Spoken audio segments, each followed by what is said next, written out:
Oh, okay, right, yeah.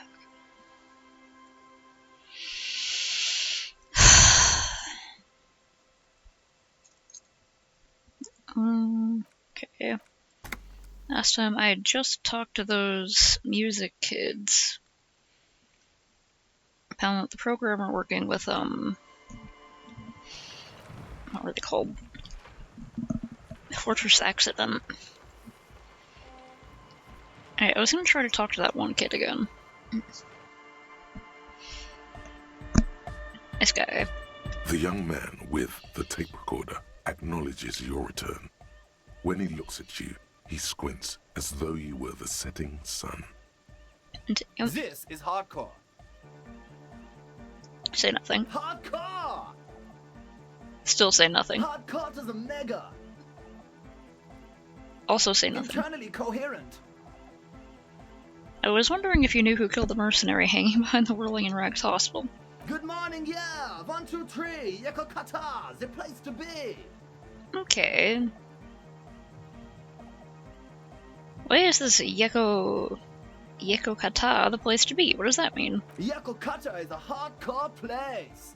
Yeko Kata. Okay. Back to the heavyweight jam.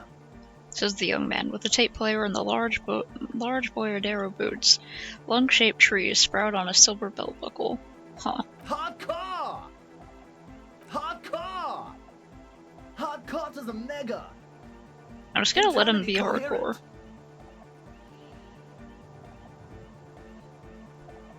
Oh, cool.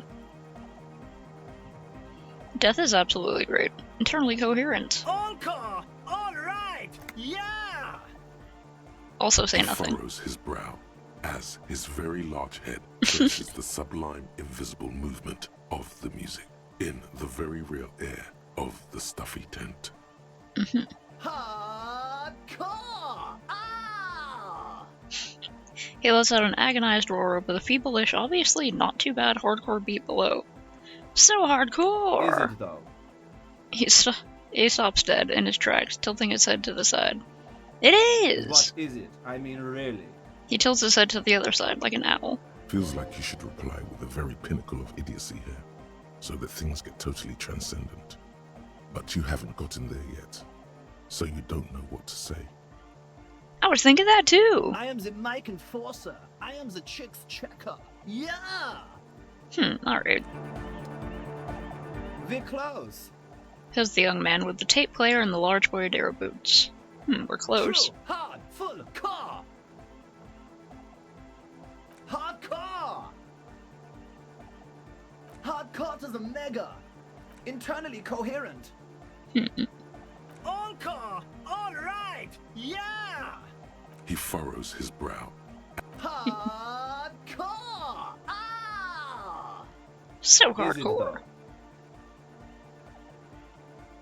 It is! What is it? I mean, really?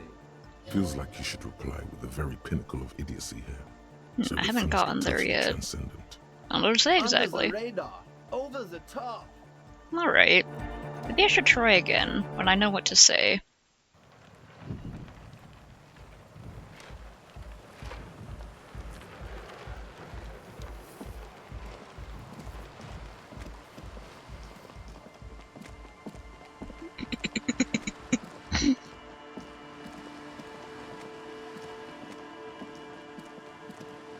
I really love Death of the Endless. It's just so chill and nice. It sounds like they did a good job on her in the live-action adaptation, because she is also that way in the comics.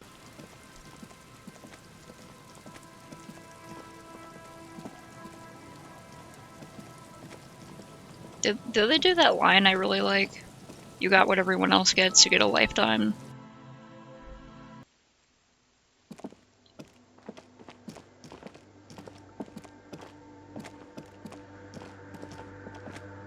Hey, I'm gonna bother you again. I'm so sorry, programmer lady. Yes, what is it? Not that you mean the hole again. What if I just forced you to leave? What if I didn't have to leave? I talked to Andre, he wants to make it work. I don't want to make anything work. She replies, her expression unchanged. You don't want to make anything work? Yes, anything. I don't want to make anything work. Mm-hmm. It's not the anodic dance music that's made her bitter. It's the failure of Fortress Accident. Are you bitter because your radio game project failed? That's right. If we couldn't get our Welkins to happen, I don't want anything to happen. Ever again. Something strange shines in her eyes. There's not a trace of irony in her voice. She means it.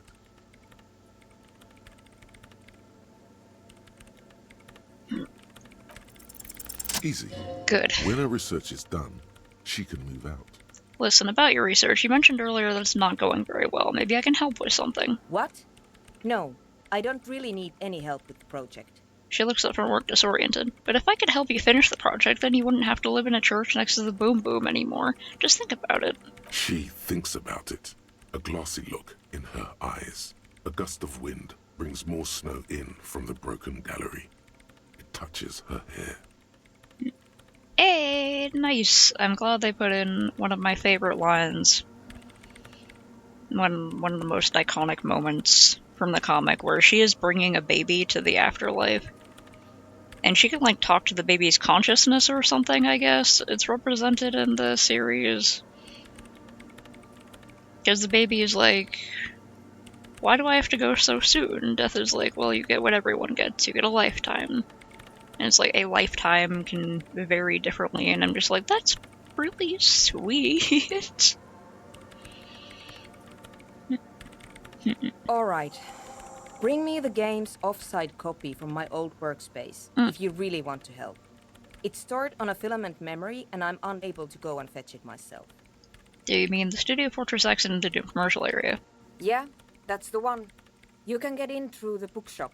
You just have to do some explaining to the bookstore lady. I've already been inside there. Good. Then you might know the giant ice bear fridge in the building's cellar. The filament is inside the fridge. Just go and get it. Okay. In the giant ice bear fridge. I just told you. Okay, well, I already got it, so... You've been to the fridge and it wasn't there. There was a note saying... Yeah, there was some... Oh, no, wait, yeah, I found her log note, I think. The same one. But yeah, there was a note in the fridge, because I found the other filament, like, in the ice cream maker or something?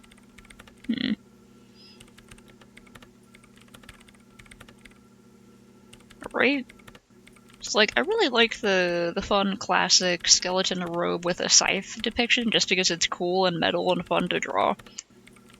But also, the Endless version, where she's just, like, some goth chick who can change her... Well, I don't know if she's still goth in the TV series, but she's just, like, some lady who can change her appearance and environment, but, like, she's just a person just like everyone else. I think that's really cute.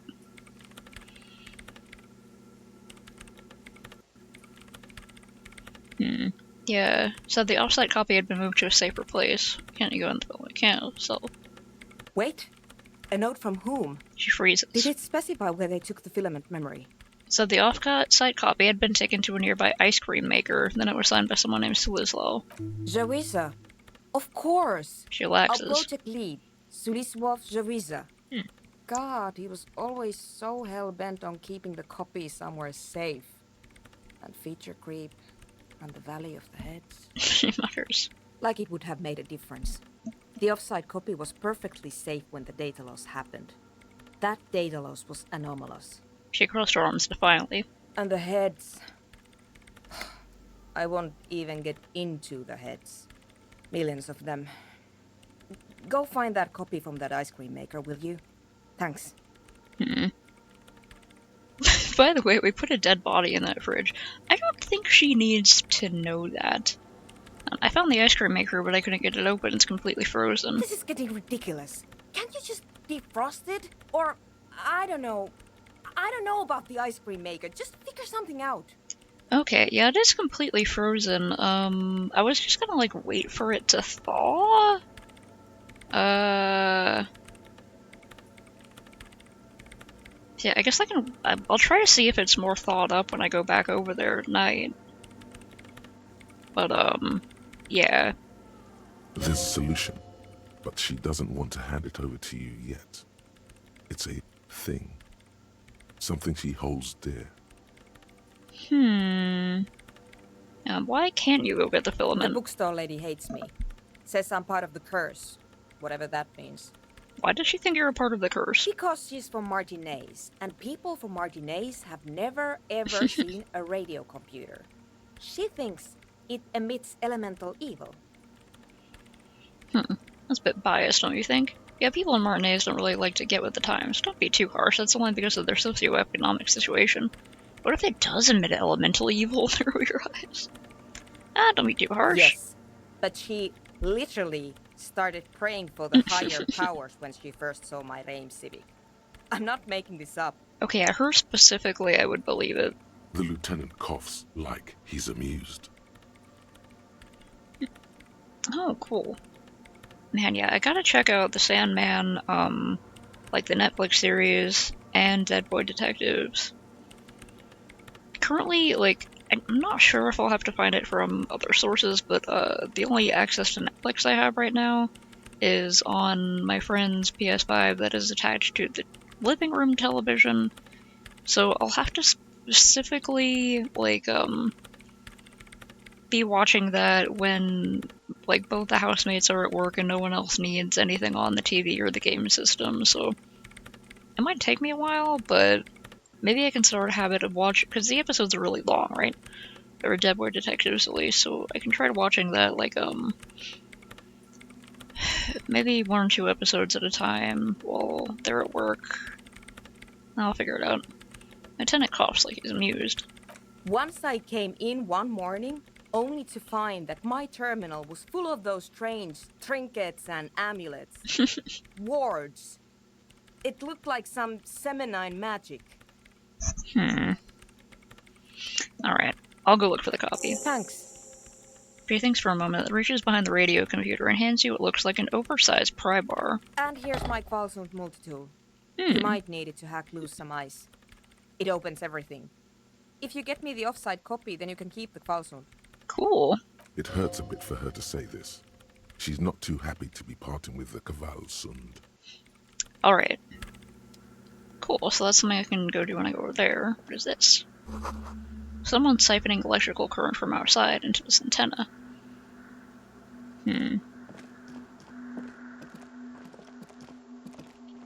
Okay, so I don't know if her specific case has anything to do with our case, but there was something about a big data loss thing. Maybe that had something to do with the case.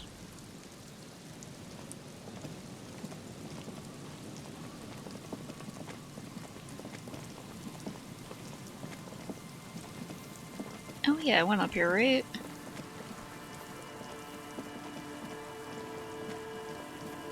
There was this room. An old door, worn by elements, guards the depot. The wind has blown a sand dune in front of it. The door... I'll check that out later.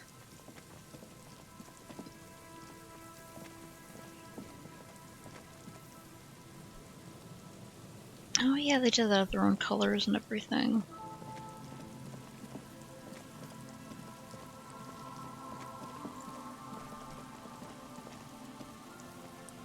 I was already... Yeah, okay, I was already over here looking at stuff. Okay.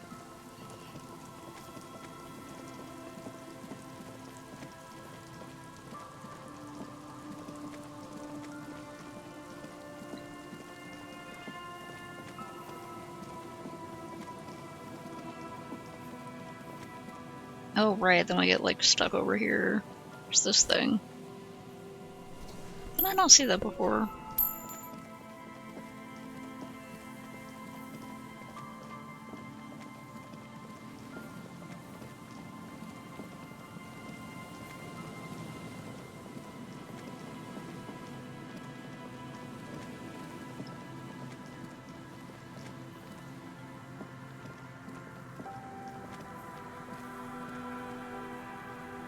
Yeah, there's the phone pole over here.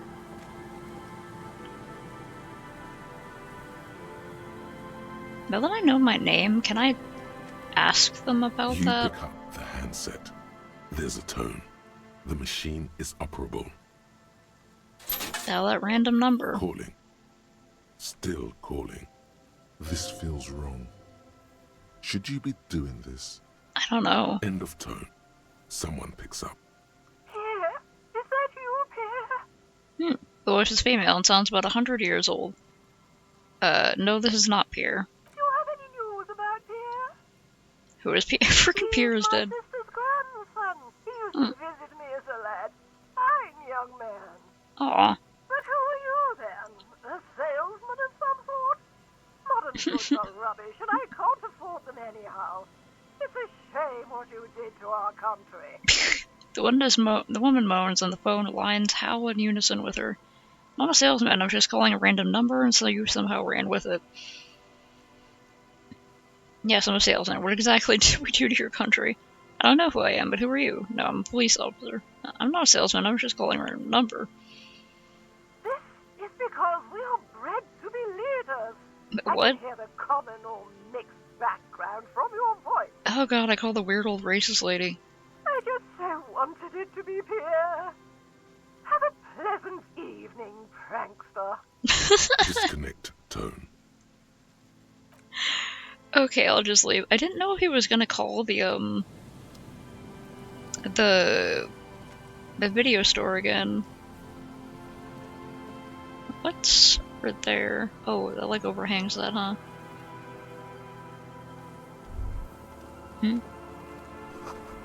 Buzz hum. The electricity blows through the wires with audible power. Someone has left an unidentifiable article of clothing on this railing. It smells really bad. Did they take it off the dead guy? Take a closer look. It's streaked with dried seagull shit and tangled with Ew. pieces of seaweed. A dangling arm suggests that there might be a jacket beneath the crust of filth. It Ew. seems likely that it was left in the surf until someone laid it out on this fence to dry out. Unfortunately, that just seems to have stiffened it into a shapeless mass. Please tell me you're not taking that with you. Might be a A clue. clue? You think our suspect is a seagull who's been defecating on unsuspecting jacket? No. Me neither.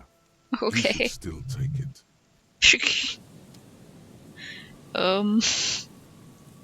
Yeah, I kind of want to take it, but it is disgusting.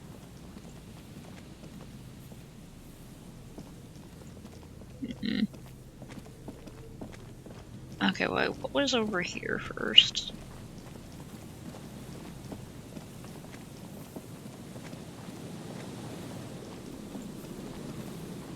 Oh yeah, there are just some like homeless shelters up here, right?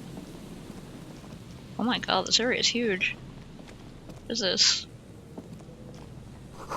A big wine canister. It's open and empty. The smell.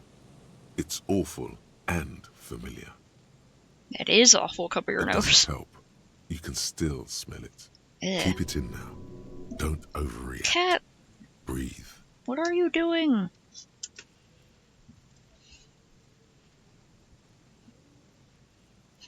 What is it? Don't you recognize it? That hideous pungency. That faintly cloying sweetness. Only death smells like that. Dead smell. Something cold wakes in the pit of your stomach. Fear. It is death. It must be. Heads up, Lieutenant. Something's not right The here. lieutenant has already brought a handkerchief to his nose. Maybe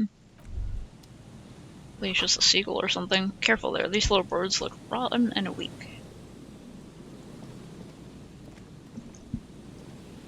There's some tear. Eleanor, an you empty little cigarette rat beast, what are you package, and a doing? crumpled kebab wrapper in the trash bin. The cat has distracted me, and I'm hoping she doesn't. Ah! Cat! God damn it! I jinxed it by even thinking about it. I was like, gee, I hope she doesn't knock over my little bowl of Reese's Pieces. Reese's Pieces. And guess what? She knocked over my bowl of Reese's Pieces. I gotta carefully. Okay. Did any of them fall on the floor? I hope not. Okay, not seeing anything. Nothing fell down there. Okay, I think I just fell on the table. Dang it, cat.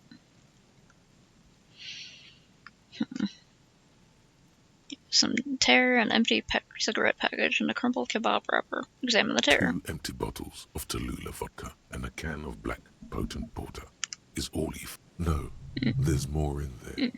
Livis strawberry liquor, plus some Pilsner bottles too.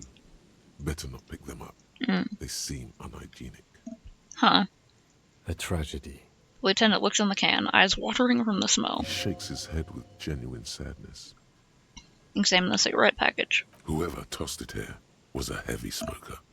The brand name reads Red Astra. Cats sure are inconvenient, terrible little meth-like vectors of destruction, but they're really cute, so it's fine. It's okay. Examine the kebab wrapper. You see traces of mayonnaise and ketchup on it, as well as a tomato wedge. The wrapper reads Shish Kebab Revachol. There might be some not-so-fresh meat around this area. It's no older than a day or two. No mold yet. It's hard to concentrate in the smell. The sea air brings some relief. Frickin' limbic system, man. Limbic system is always over here like, fuck you! You're a bitch! I'm like, shut the fuck up, limbic system. Limbic. Oh, whoops, I accidentally changed to Spanish again. This coin-operated viewer has been out of order for years.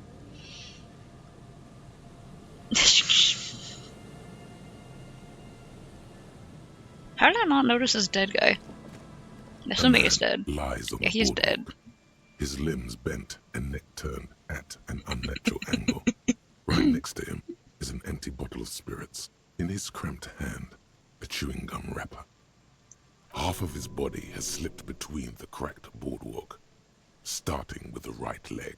The fall has left him broken, contorted like a sad puppet. Why is he here? Also, I love that your username is Ancient Reptilian Brain. That one's sometimes the most relatable. Happened to this The guy? smell is not as bad as a 2-week-old corpse, but it's definitely heading there. Freaking electrochemistry over here like, let's do drugs! Hold on.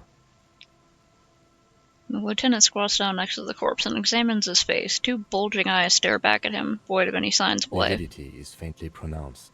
Whoever this is has been dead for 2 days. No longer. We need to investigate. He stands up and shivers as a gust of wind blows through his bomber jacket. Calm now. Carefully. Just another day. Just another dead body. Breathe. What the fuck happened to this guy? Okay, study the man's clothes. He's wearing mud-caked boots, beige trousers, and an old brown leather jacket with a bright blue lining. There are traces of kebab sauce on his chest. Kebab? He was the one with the kebab. Okay. Search his You pockets. find some sunflower seeds and a rain-soaked library card folded into 2. His jacket feels sodden and heavy under your hand. And drama over here, like, throwing a feather boa around his neck and prancing onto the stage. Good. We should take a look at that Like, library someone card. threw this corpse after here to this is throw done. you off your trail, girl. Okay, study the man The himself. man has fallen through a crack in the boardwalk and hit his head against the metal bench. Coagulated blood covers his black hair. One of his feet is still dangling through the hole. And he just got stuck there, I guess, huh? A bad fall. It might have been dark outside. This place is a minefield in the dark. When damp, these boards are really slippery. Even a sober man could lose their balance here. His expression is dull, like the sea behind him. Drops of water shining on his moustache. His eyes, empty and wide, look frightening in their frozen gaze. Height, 170 to 175 centimeters. Curly hair, stout build. Age, approximately 50 to 60 years. Thank you very much, visual calculus, you nerd. Study the surroundings. There's some dried blood on the metal bench, right where the corpse's head rests. Hmm. The floorboards are rotten and slippery wet around the hole. An empty bottle lies nearby. A chewing gum wrapper is clutched in his fist. Man, this poor guy. Be very, very careful where you step here. Yeah. Not sure I should step on the floorboard. If we step too close to him, what if we just, send him and ourselves right into that icy water? Examine his head. A dried chunk of blood covers the hair at the back of his head. An open wound. It's sticky and cold to your touch. Open wound. I do kind of wonder if someone, shot this guy and then left him here and tried to make it look like an accident. Because there's some shady stuff going on. This is what killed him. Mm-hmm. I don't see any other major wounds, do you? Well, not on his head, anyway. I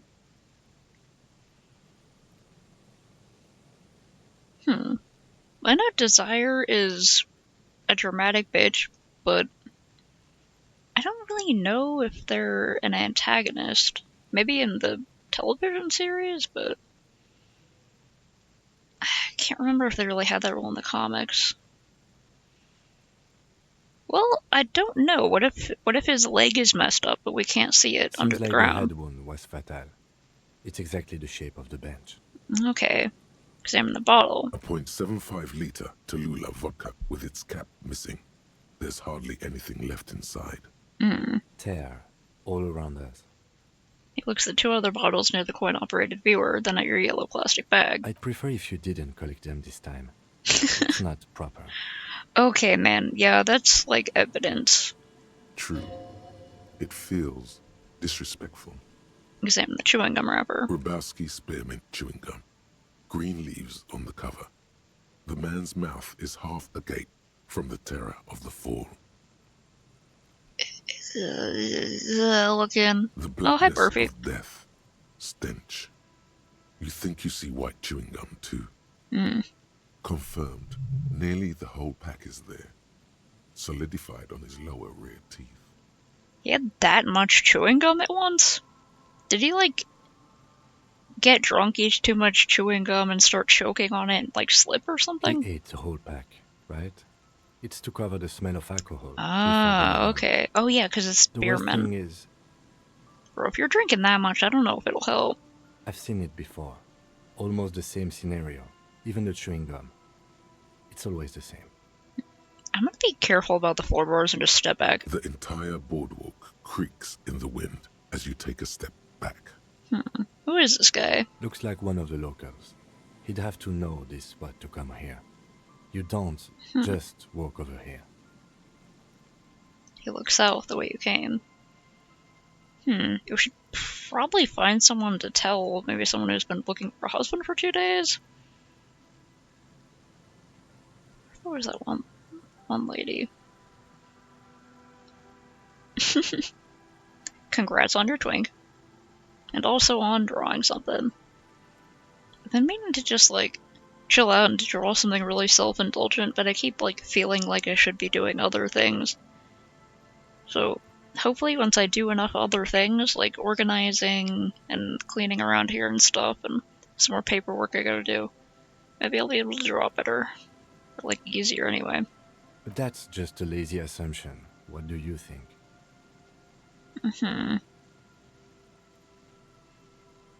That's probably, a spot or something. This is an omen, a sign from above. Don't start drinking again. Yeah. I mean, he does kind of look like Harry here. He looks like me. I could have ended up just like him, dead on some empty boardwalk with a bottle next to my corpse. Just another old drunkard to me. I think labeling him as an alcoholic is a bit premature. We don't know anything yet. I mean, you could deduce he's an alcoholic based on the fact that he brought gum with him and was trying desperately to hide the scent of alcohol. So it must be something that he'd done before. I feel like Harry would probably be thinking about this, though. Well, at least you're not married. At least you're not married. The lieutenant points at the ring on the man's left hand. The flesh around is swollen and gray.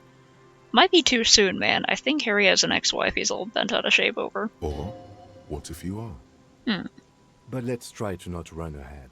For now, all we know is that he's an unidentified middle-aged... Oh, whoops. Fuck. A man lies on the boardwalk. What do you think happened here? Death by misadventure. He slipped and fell through the boardwalk. A truly unfortunate accident. If it wouldn't have been for that bench, he'd be alive. Could it be related to the lynching? Do you think he was drunk? What about the kebab? Someone should be held responsible for this broken boardwalk. It's dangerous. I mean, could it somehow be related to the lynching? No, I don't see anything that points in that direction. For now, let's treat this case as a simple, albeit sad, accident, unrelated to the murder case. Like, I don't know. It could be that this guy was... one of the drivers or one of the workers or something. Agreed. If this somehow converges later, why not? But keep it simple for now. Yeah, we should keep like a note about it. Someone should be responsible for this broken boardwalk. It's dangerous. They'll seal this place off after the news reaches the coalition officials. I doubt that they have enough resources to actually repair the boardwalk. Yeah. Not that sealing it off would keep anyone away. All it does is keep the city council's hands clean. He smiles sourly. What about the kebab? What about it? The deceased ate some kebab. He It's shrugs. probably from a nearby place, maybe in the parks. Sometimes a kebab is just a kebab. Right. It does seem to be a pretty straightforward misadventure, although there's still a question of identifying the body. What should we do with him? From where I stand, I can see two options. We either take the case and follow the leads to identify the body on our own, or we report back to the station and leave this for our colleagues to handle. What about field autopsy?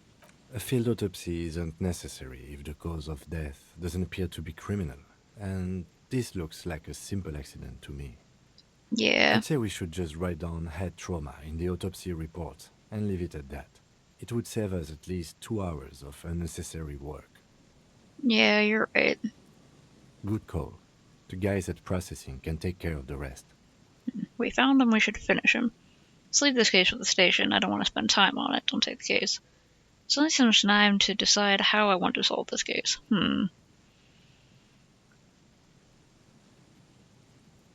It's not good to just leave him here. It's basically a sanitary issue.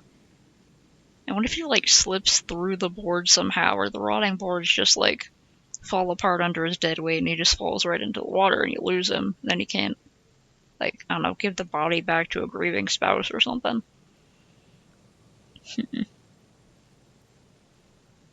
You gotta really twink it up. You gotta lean into it.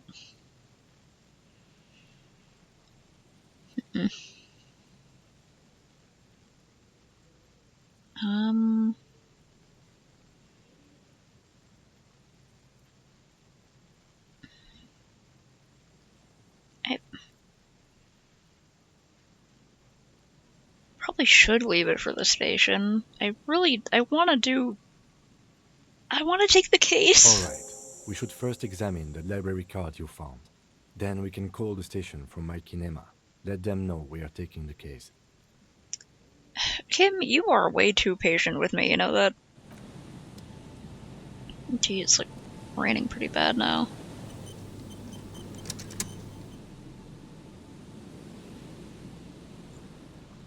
And the dead guy just kind of blends in with the environment. Moonshine probably smells like tasty fermentation. Shut up, electrochemistry.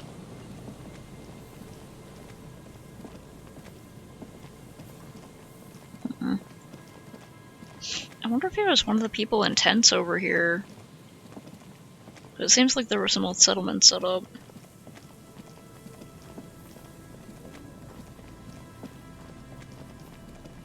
Glad I went to go explore that.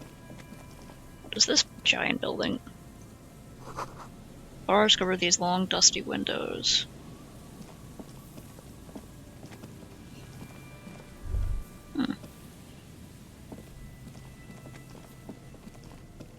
You see, Oh, once yeah, the bright electrical mural building. towering above you.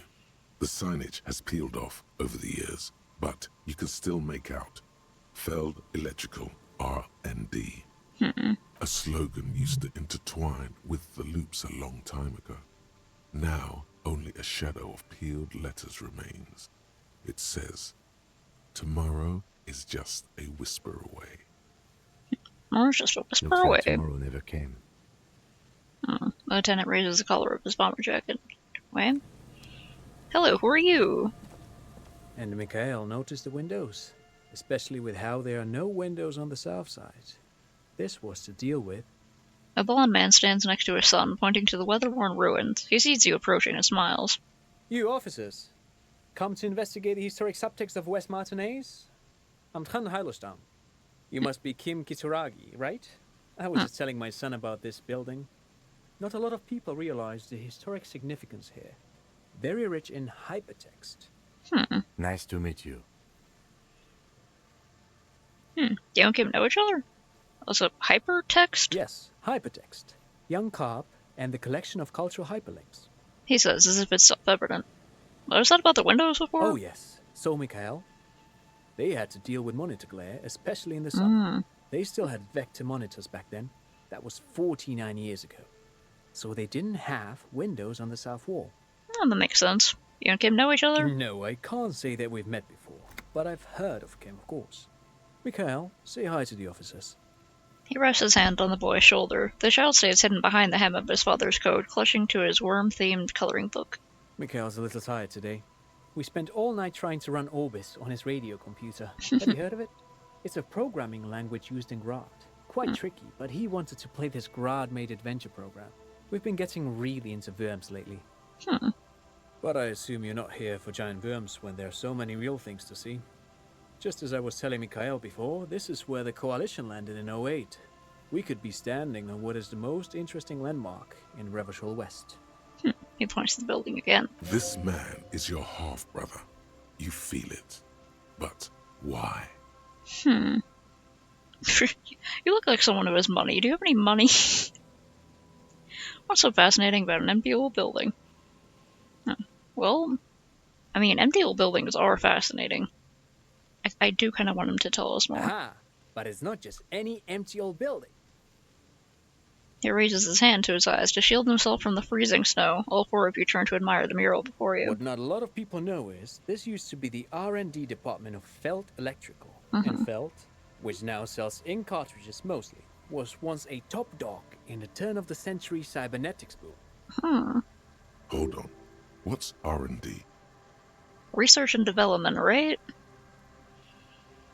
Look at the building looming over you. It looks old and weathered, with seagulls picking apart its stone and metal carcass.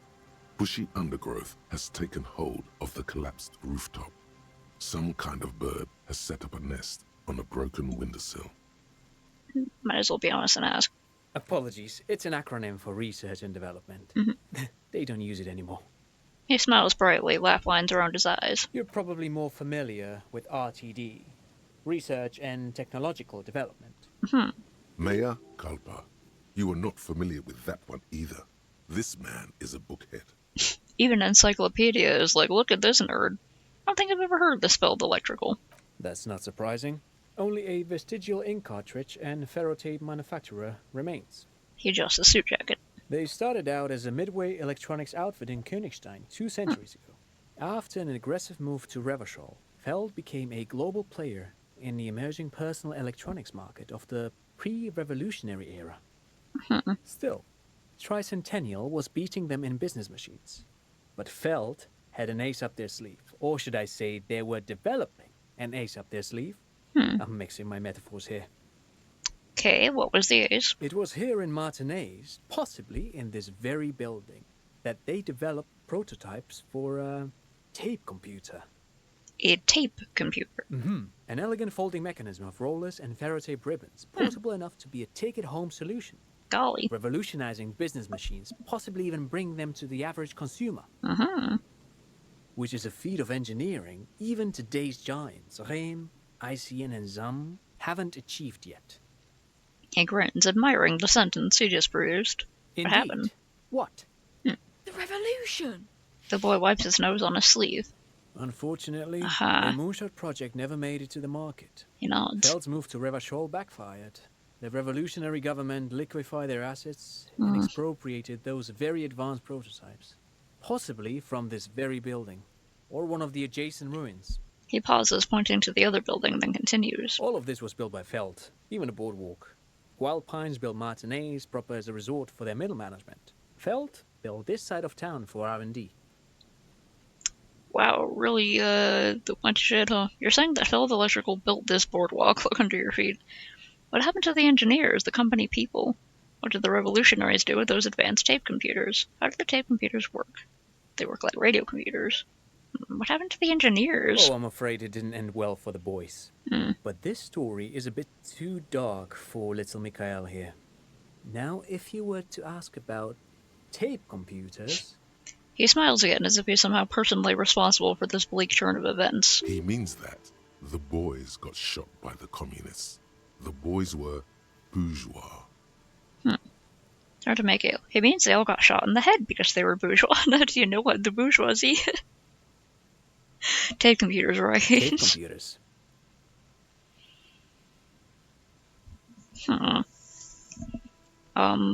My suggestion for hair is make it the most spiky anime hair nonsense you have ever seen. Like some real early 2000s anime hair. Some, like, gravity-defying, like cloud stripe hair, but like more. Just really absurd.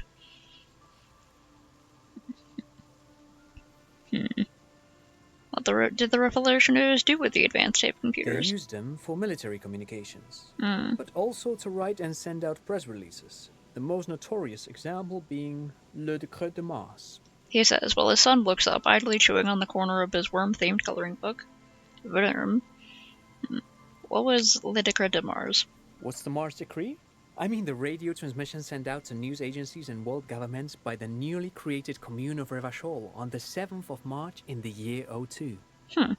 It's a beautiful piece of text, actually. A singer-songwriter I know, Charette, called it a love poem to Revachol on her political concept album, Bon Baiser dans le Lind. You should read it. Every local library in Revachol stocks a copy of the decree. Huh, okay.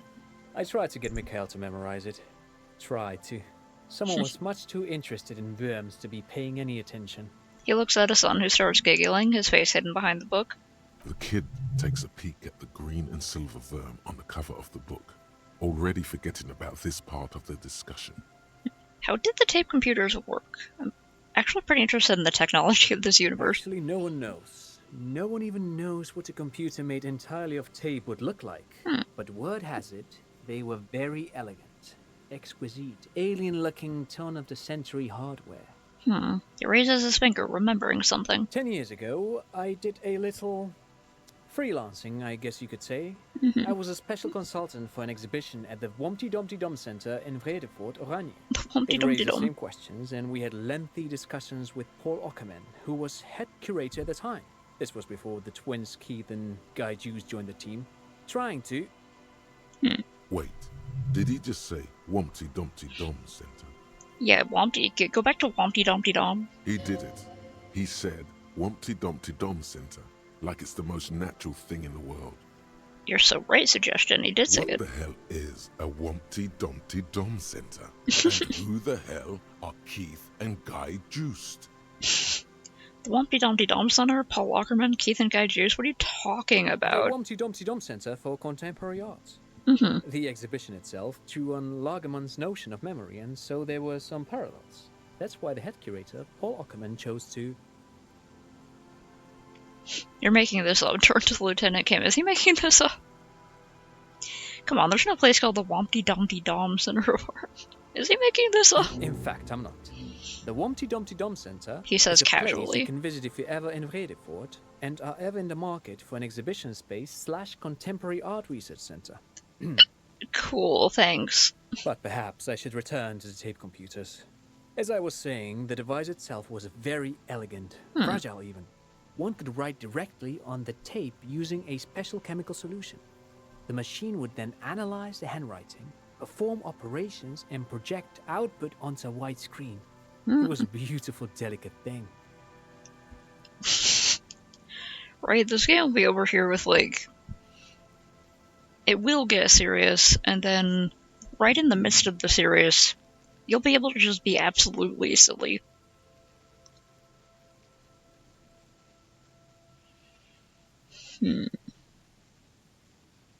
I've seen things cooler than that. Seriously, I'm sure get some of those. Cool. Very, very cool. Though I understand the socio-economic causes of the revolution, it pains me to imagine the revolutionaries setting fire to this precious device. But so they did. The felt playback experiment vanished into the fires of 07. Why did the revolutionaries destroy it? Who knows? Maybe it was an accident, or maybe they didn't want the technology to end up in the wrong hands. Either way, they're all gone now. All 3 versions of the prototype. Nothing but debris and ashes remain inside that building. He takes a step back. The boardwalk creaks mournfully in the wind. I don't want to ask something else. But of course, what else? He smiles and ruffles his kid's head. Do you have money? Thanks for the information, Well, random thanks nerd. to you for having me and little Mikael here to pick your brain. A very interesting conversation indeed. The conversation was mostly you telling me things, but you know what? That's fine. You can info dump all you want. Pick your brain. If anything, this was rather one-sided. He did the talking. Whatever. Right, Rhetoric? That's what I said.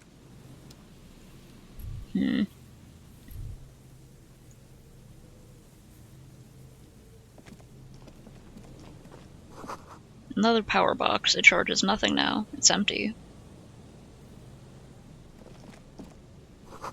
The fence blocks the path. No way on from here.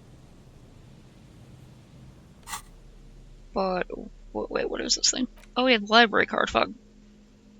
Still slightly damp from the touch. The cover bears a stamp of General Public Library. I should have looked that up earlier, but... The library card is folded into 2 and still slightly wet to the touch. The front side reads, Central Jamrock Public Library Card, issued to Billy Mejean, expires July 53. Billy Machine. Billy is a unisex name. Could be the deceased, or his family member. Look inside. Whoever owns this card is an avid reader. You find a list of books written in blue pencil. Radio thriller. Stand a little less between me and the sun. The last one in the list is The Glinton Curve by M. Theobald. A library stamp indicates that the book has been returned. Most of these titles seem to be in the sci-fi genre. Some thrillers too. The guy, or someone in his family, had very good taste. Look at the back. If lost, please return the card to the library. Okay. 005 02 55211 or visit us at Moreau Street, 78, Jamrock. Business hours, 900 to 1800. Good. We should give them a call from my kinema. See if we can learn anything about Billy Mejean. Billy Machine. Alright. It's an advanced pry-bar, a pry-bar plus 2, if you will, built like Valsund and Vasa. The number of gadgets hidden within the frame of the yellow and gray multi-tool will stagger any technician. Can I, what if I just got through there? Well, hello. Someone seems to have found himself a bottle of alcohol. Here's where the magic happens. I'm not talking to you, Oh, electrochemistry. no, you don't. Not this one. That's not you. You? What a solid can of mass-produced piss water. Well over 10% alcohol in this so-called beer. Pop it open before it gets too warm. Wow, the gods of mass production have made this alcohol container laughably easy to open. A child could have done it. You're not helping interfacing. I'm not doing it. Fine. We're not worried. You'll crawl back to this bottle soon enough. We'll give you another chance. Booze always gives you another chance. I'm Not sure it all of does. us. You've passed up your chance to start drinking alcohol for now. But don't worry. The option to start drinking becomes available again in 2 hours. Great. So no drugs, kids. Yeah, I didn't mean to put that in my hand. I meant to put the pry bar in my hand. Now can I get through it? Okay, there's no option. It was like, you can't get through here, and I was gonna be like, oh, but what if? But no. Can I go down here? Okay, down this messed up, collapsed boardwalk. The water runs from the west. The source is upstream, a broken pipe. It's over here. Yay!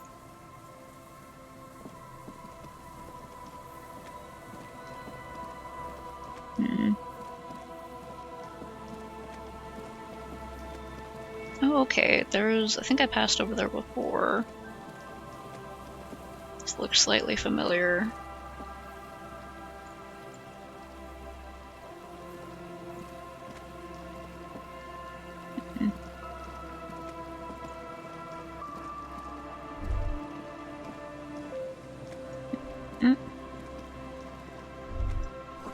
A little black swallow circles above you. You hear it chirp.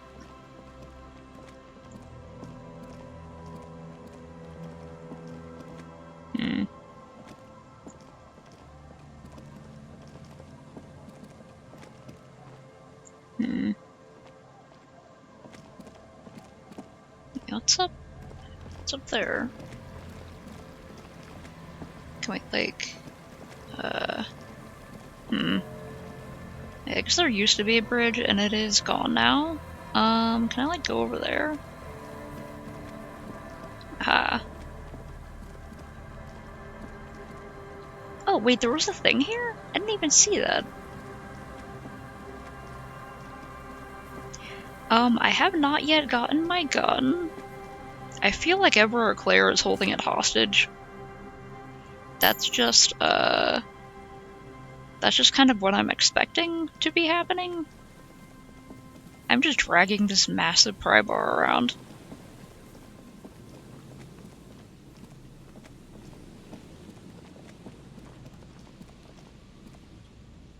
I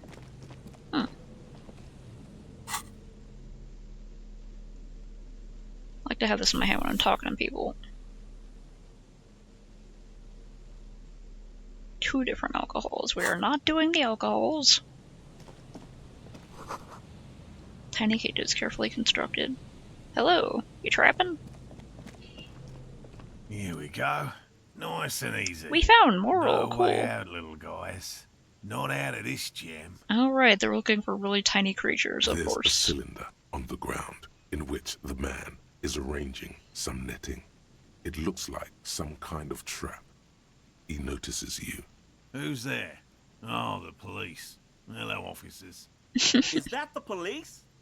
Why are the police here? Don't worry about it. Don't worry, Crypto Gary. fascist? I'll handle it. You must be Moral, the cryptozoologist. To what do I owe the pleasure? That's sarcasm. He takes no pleasure from your appearance. Lena sent me. She's been really worried about you.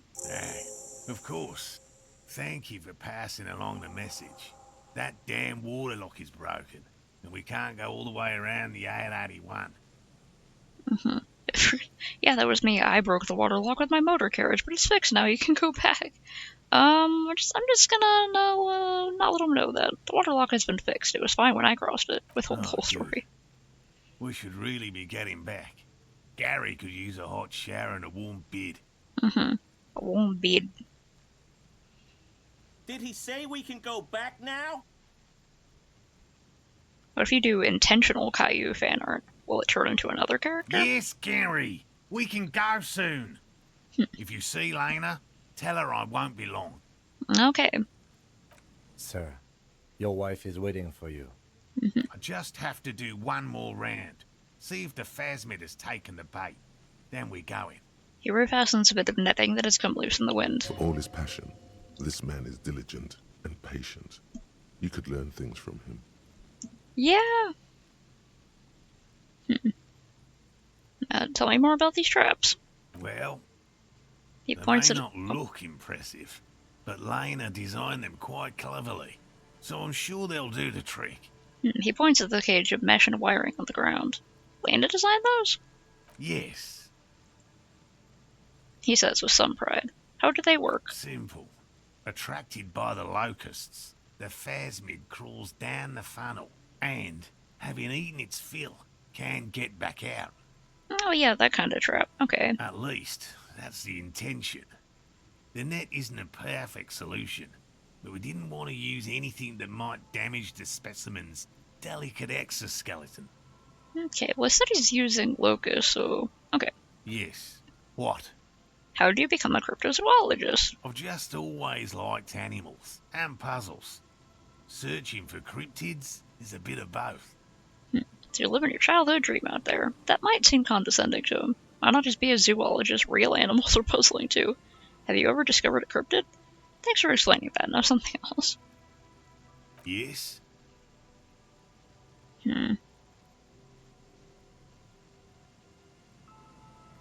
I never know when someone's gonna have, like, useful information, or if they're just weird side weirdos, but... Well, first of all, it's damn difficult to find, which is why we've been knee-deep in the reeds laying traps for it.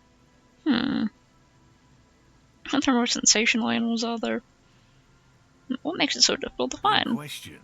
Being a phasmid of the order Phantasmodea, a ghost insect, it disguises itself as plant matter. In this case, the reeds. Awful lot of reeds around, aren't there? He looks around. And I suspect it may have also developed other specialised techniques to protect itself from predators or scientists in our present case. Okay.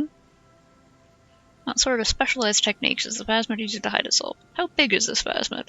Why are you so interested in the stick bug? What sort of specialized It's techniques? my hypothesis that it has evolved certain electrochemical defences that allow it to interfere with animal perception, impeding pattern recognition, confusing the visual cortex. Well, there's a hole in the earth that is, swallowing sound? So fuck it, man, I don't know at this point. But I cannot describe how these defences work, much less how they evolve, without studying a live specimen. Yes, it makes perfect sense. You're beginning to suspect there's something paranatural about this phasmid. How big is it? I'm expecting it to be quite giant. One known species of phasmid, called the Megaphasmodea zoensis, is about the size of a grown man's forearm. Oh, dang. So, He leaves the conclusion up to you. Seems puny, to be honest. Shut up, physical instrument, you are so annoying. Aren't there more sensational animals? typical rookie assumption. Insects are much more sophisticated creatures than those unversed in zoology give them credit for. He flashes you a sideways smile. Even simply catching a glimpse of the Insulindian phasmid would be the apex of of any cryptozoologist's career. But to study it and its defences, find out how it stayed hidden so long. He shakes his head. Well, what have you discovered about it so far? Very little, I'm sorry to say. No one's ever captured a specimen, so all our information is based on first and third-hand accounts. So no one's found one. Not yet. He holds up That's an index what makes finger. it a cryptid. Well, yeah, that makes sense. Just out of curiosity, if there's no proof of its existence, how do you know it's real? The lieutenant interjects. I know it's real.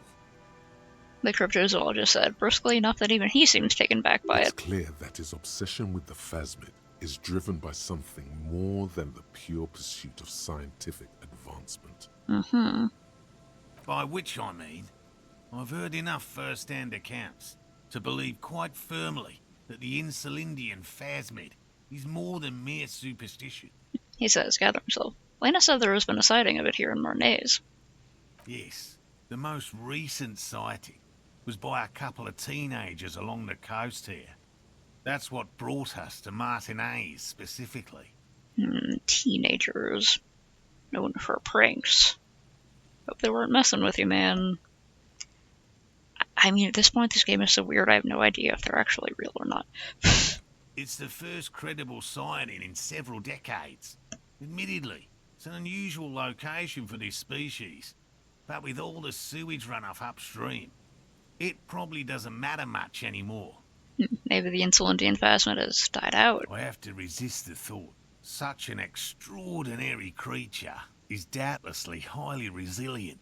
After all, it's generally thought to be capable of parthenogenesis. I know what parthenogenesis is. I know that word. It's freaking, is that like what jellyfish do? Or no? Fuck. Parthenogenesis? Yes. The females don't need males to reproduce. Right, Makes it yeah, easier okay. for a species to survive in adverse conditions. A travesty of Kropika's passionate common sense. This arouses no special feelings in me. It's pretty clever. There are species that do that that are, like, real. The Insulindian phasmid is a very clever insect. That's why it's so damn difficult to catch. But as a scientist, I'll try my best to remain dispassionate. I kind of want to ask him about cryptids. All right. What cryptids precisely? I usually discuss these things with specialists, so I don't know what. He eyes you skeptically. You would have to discuss. He wants to say, but decides against it. You need to ask him about specific cryptids. Cryptids you've heard about from Lena or his friend Gary. He won't just talk. Okay, I didn't hear any specifically. Well, enough tales. By all means. He coughs and wipes his mouth. Lena seems pretty eager for you to return. I'm eager to return to her, I assure you. But I can't leave before we finish with these traps. I'm sure she'll understand. She seemed very interested in your mission as well. My wife understands that just as well as anyone. He looks south, where Lena would be. Come on, Morel. We've been soaking out here for days. It's time to go back. Alright. And leave the traps? Absolutely not. He yells in Won't response. let Lena down. Come on. She wants us back. I'm soaked up to my nuts over here. We'll both catch reed crabs if we don't dry out soon. Are reed crabs real? Won't let Lena down. Sounds like the cryptozoologist's wife shares a special connection to the phasmid somehow. Didn't know the phasmid was so important to Lena. Of course it's important to her. She's seen it. A verified sighting. On record. One of only 4 this century. And it's hers. She sighted the phasmid? She didn't tell me that. Yes. That's how we first came to know one another, in Aw. fact. But that's her story to tell. Not mine. He coughs, then continues. Needless to say, you must ask her about the mysterious phasmid. Oh, obviously. Suffice to say, it's long been our dream to find proof of the Insulindian phasmid together. I can't abandon course now. Another cough, and to assist this time. Maybe you go back to the whirling, warm up, and come back to check the traps later? You should just give up on this bug hunt. Okay, I understand. I don't give up on things either, but if you just leave the traps for a while, maybe one of them will go into the trap. Maybe they're worried about being caught. No. The traps need to be monitored on a regular schedule. What would we do if the they're trying to catch one alive. While we were sipping tea at the hostel? He's dead set on this. I could go for some trap setting. What if we check the traps for you? I didn't expect you to take such an interest in our work here, officer. He looks at you with obvious surprise. Cryptozoology and detective work are very similar. Chaos is my method. I am its scion. I'm all in with this cryptid shit. I'm hooked. I mean, they're kind of similar. Yes, indeed. Both require a great deal of research, attention to detail, and, above all, persistence. Okay, so where's all the There are traps? 4 in total. One is to the south, on this little peninsula, by the boathouses there. It's very near. Okay. Another we set in Land's End, to the northeast. It's behind a small sand dune there. On your way to the old radio tower, after the church. Okay, so one by the... I hope there's notes about all of this in my little note thing. Okay, so there's one by the boathouses, small sand dune, northeast. The third is set near the canal, where you crossed, by a concrete slab. A big thicket of reeds going up the slope, and among them... He gestures to the trap in front of him. You should check at least one of those before returning to this one, since I just said it. This one's more of a technicality, but still, better safe and stupid than sorry. That seems like a lot. Do we really have time for this extracurricular venture? Pursuit of knowledge is its own justification. What, aren't you having fun? Pursuit of knowledge is its own Is it? justification. He doesn't look too convinced, but the small shrug indicates why not. If you think it's important, you have been right before. What do I do if there's a phasmid in one of the traps? Bring it to me at once. Just make sure the trap is closed tight. What if I encounter the phasmid in the wild? That's highly unlikely, officer. But in the event you do, I'll spray you with a pheromone mixture I developed. He takes out a small white spray can. It's made of musk and research chemicals. The pheromone should attract the insect to you, or at least prevent it from bolting at the sight of you. It's quite potent. Will last you about a week. Lay it on me. Lay it on me. Thick, person to your armpit. I don't want this, thank you very much. Fucking lay it on me, dude. Wise choice. He douses you with the odd-smelling spray and then gives you a satisfied I nod. hope you're not buying this. He dispenses it without letting you touch the canister, so it would be precious like holy water. The lieutenant wrinkles his nose. It is precious. A single dose cost me 50 real to Dang. develop. Not that I expect you to understand self-financing one's own research. He looks at the lieutenant with disdain, then puts the spray back in his pocket. Alright. Right. Which means you two can pack up and go back to the whirling. Yeah. Whatever he thinks about this detour, it's clear that these men are exhausted and in need of assistance. Finally, someone's talking sense. Thank you for your help. Gary and I will start breaking down camp. If you have any more questions, now's the time to ask. We'll be gone once you get to it. Okay.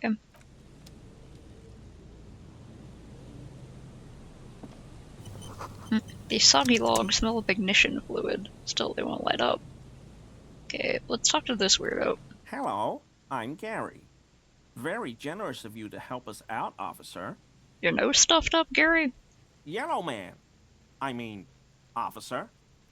Wow, dude. The lieutenant raises his eyebrows slightly and takes out his notebook. Yellow man. Interesting.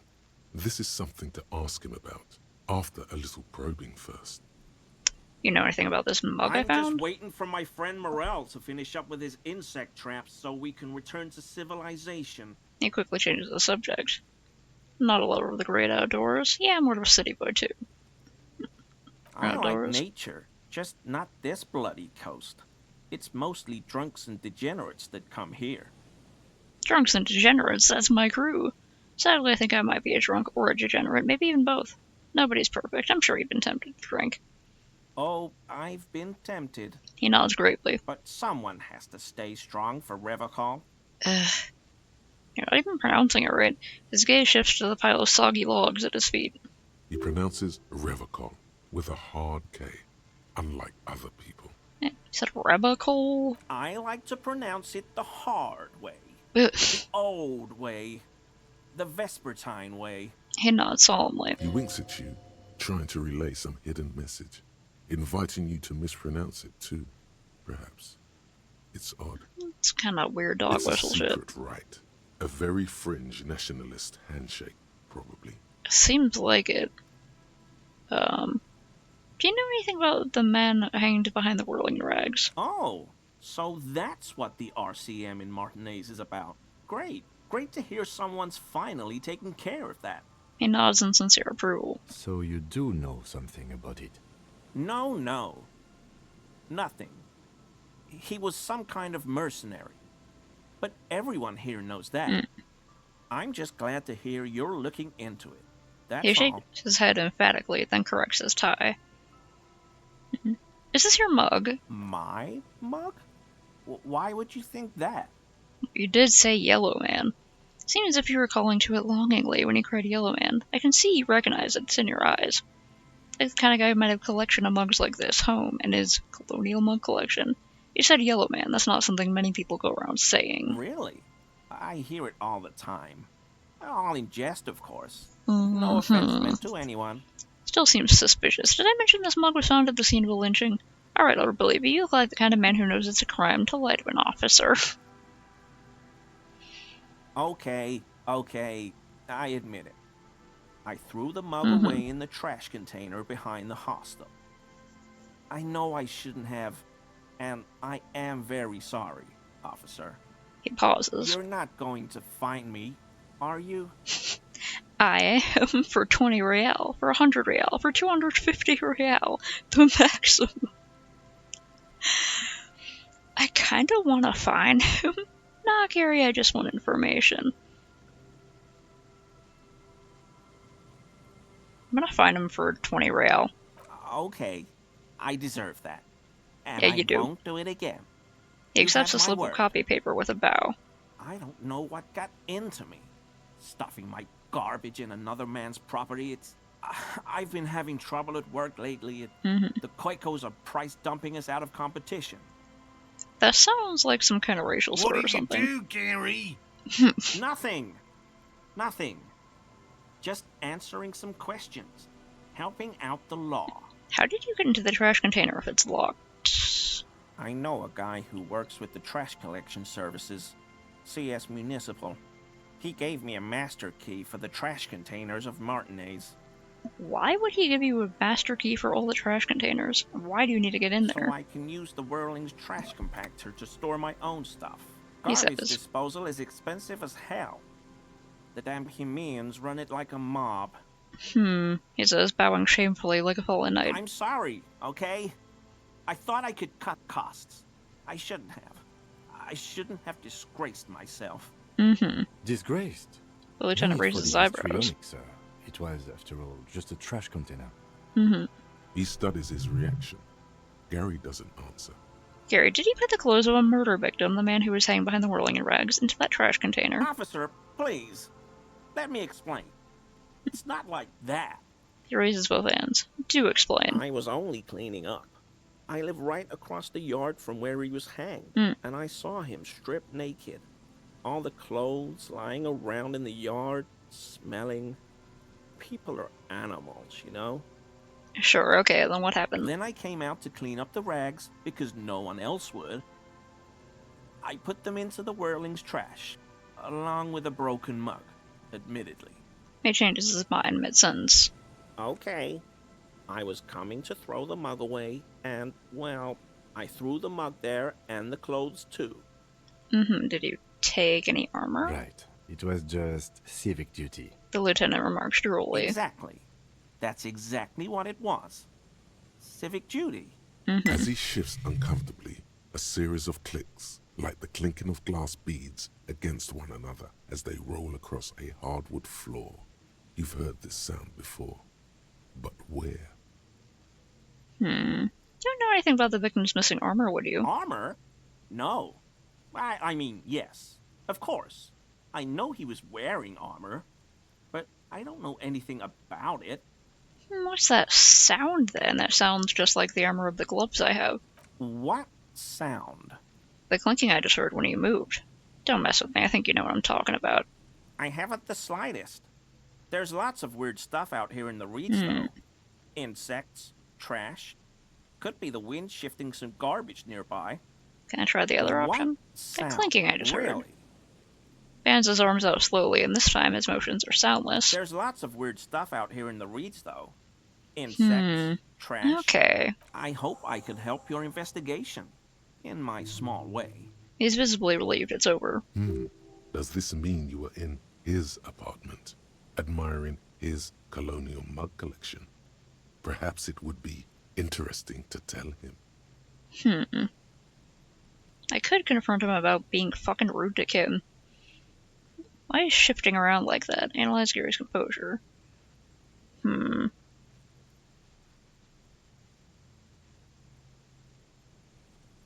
So, Gary, you live nearby in an apartment in Martinez. Sure do, officer. His eyes narrow slightly. He's wondering where this is going. And you're a big man from Helmdall, man. Mr. Clare must be very angry with you. I think I broke into your apartment. I'm very sorry. Oh, Mr. Clare must be very angry with you. Mr. Everard?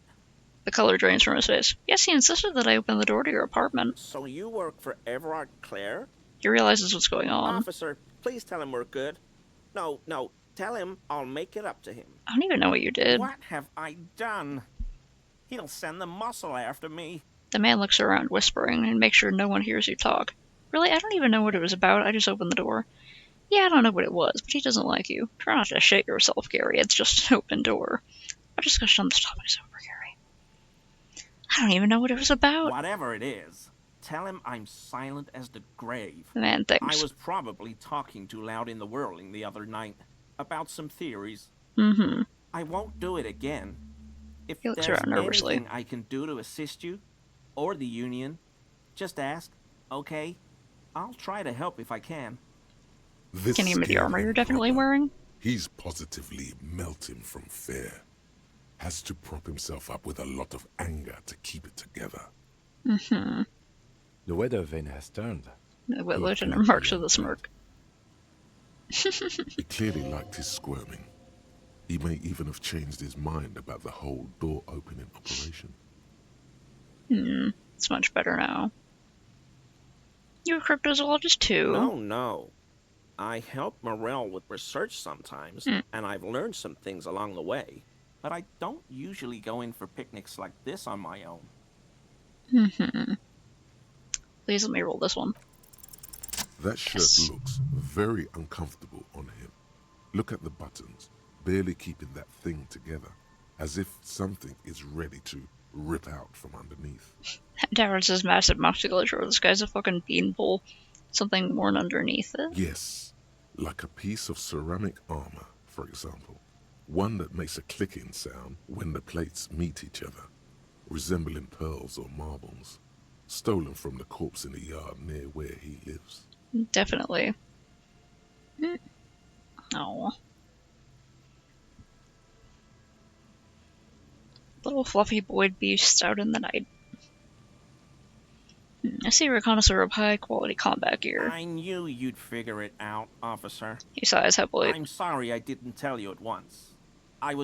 He unbuttons the shirt. It's extremely obvious, I was dude. ashamed of what I did. And I didn't want you to know. You see gleaming white ceramic shine underneath. A thin layer of interlocking plates that covers its gaunt torso. This shame is surprisingly sincere.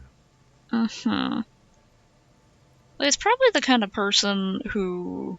Because he's, like, cooperating with law enforcement, and he seems to think that he's a fine, upstanding citizen of Rubashol, although he's pronouncing it Rubacol, which seems to be some sort of, like, weird nationalist dog whistle. So he's probably the kind of person who really wants to be an upstanding citizen and is actually ashamed about this. Jerry, what's going on? Later, Morale. I've got apologizing to do. No, you've got explaining to do. The lieutenant's tone is icy. Why did you really put those clothes in the trash? Why'd you lie to me, Gary? Do you know who killed the hangman? Why'd you really put those clothes in the trash? Everyone was picking those pieces off him, and I was watching them do it. And they'd scattered his clothes all over the yard. Everything was smelling. He looks at his feet. So I went there to take out the trash and started cleaning up. All those rags on the ground, him swinging up there, and I had a lapse of honor, sir. I thought, he's a foreigner. They all say he wasn't from here. Only the cuirass was left. So I stripped it off him. It was early in the morning. No one saw me. I took it with me. It was a mistake. Had I known it'd give you guys trouble, I wouldn't have... His lips start quivering. It's okay. The lieutenant It jots was a something down in loose his end, notebook. and you're tying it up now. Yeah, we found I'm it, so fucking sorry I called you Yellow Man. he says silently. CLI officers commanded the suzerain's navy. Most of them sided with the king when... He shakes his head. They were thoroughly conservative men. He realizes suddenly. It's difficult to say what the lieutenant thinks of this historic apology. His face does not belie emotions. Right then. I do kind of want the armor. Mostly so I can try to sell it. Never kill the hangman. I always thought it was the Union, but I sure as hell won't go around saying that anymore. You have my word. I don't know, and I won't be running my mouth on this subject anymore.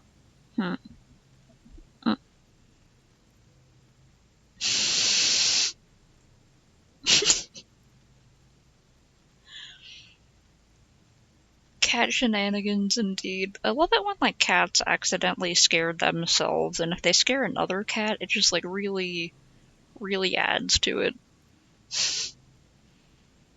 Give me the armor. He sighs again, hangs his head, and unbuttons his shirt fully. A cuirass that matches the dead man's boots comes into view. Soon it is in your hands, smelling of his sweat.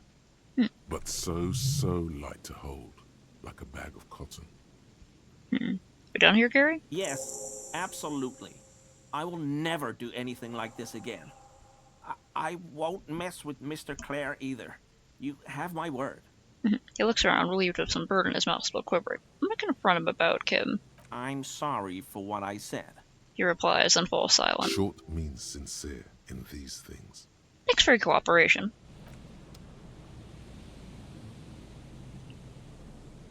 Ho ho ho. Ho ho, we got the armor. Oh my god, we have so many clothes now. I should, like, go through and figure out my stuff. +1 pain threshold, +1 volition, -1 empathy. It's such strange armor.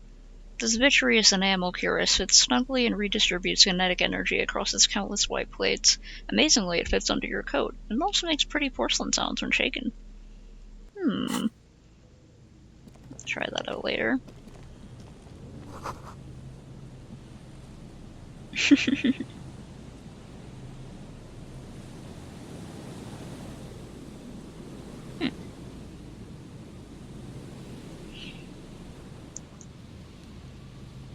That is a very good rundown of the game encyclopedia, thank you.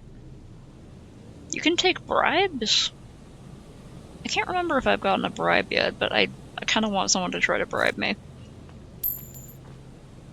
Okay, so we found them. It's almost impossible to get a fire going this near the ocean. Yeah, the spray is just gonna go. That patch of reeds over there, it's a great place to hide something. Kind of out of the way, being so close to the water.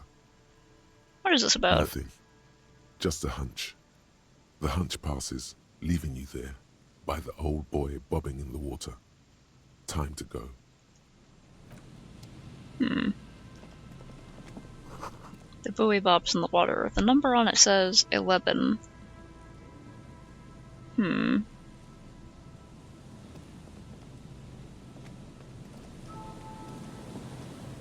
Maybe there was some sort of check I failed.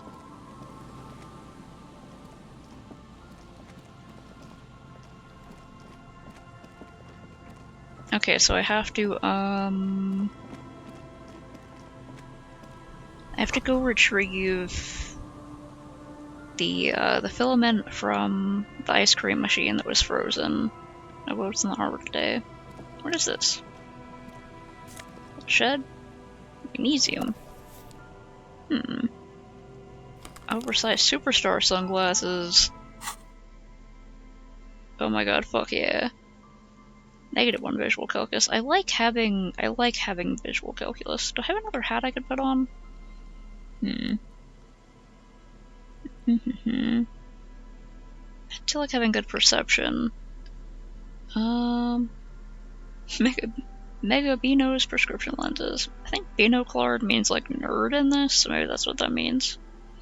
Mega Beano.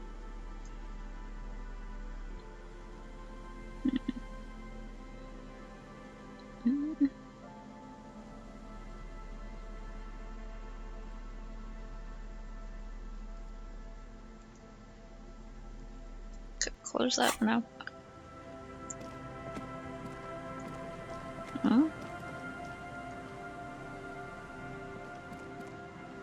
trap in the reeds at your feet.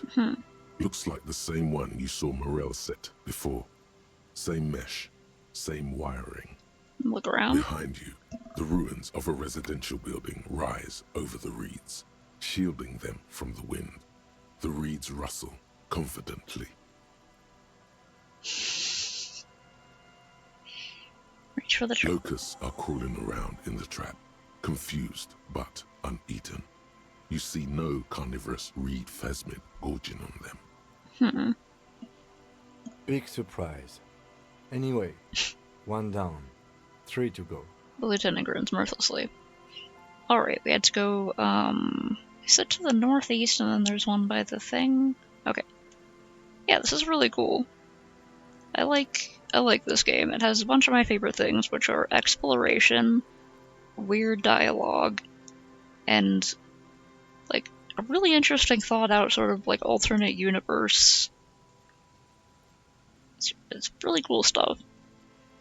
I was hoping it would be in the first one. No need to grin. I'm not expecting to find anything. I'm helping some citizens, getting some fresh air. It'll be in the next one. Surely. Be the next one, surely. I meant no offense, just... Lieutenant doesn't know how to finish the sentence. He looks at you, putting the trap back on the ground. Yeah, we can have a little fun, man. I know we're trying to find out who killed the guy, but, the boathouse is shoddily constructed. A strong breeze might blow it over. So much random money around here. At least since I got the key from that one old lady, I won't need to pay the fare anymore for the hostel. Come on. Why can I not? Ancient paint is peeling off the roof of the shaded bench covered in rust.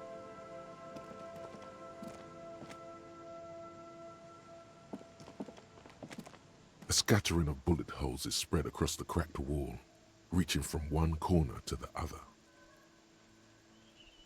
Oh, you haven't started it yet?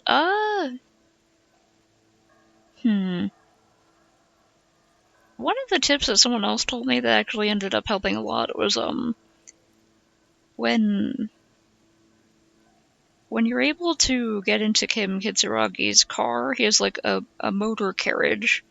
It has, it has a pry bar, a pair of, like, chain cutters, and, a flashlight in it.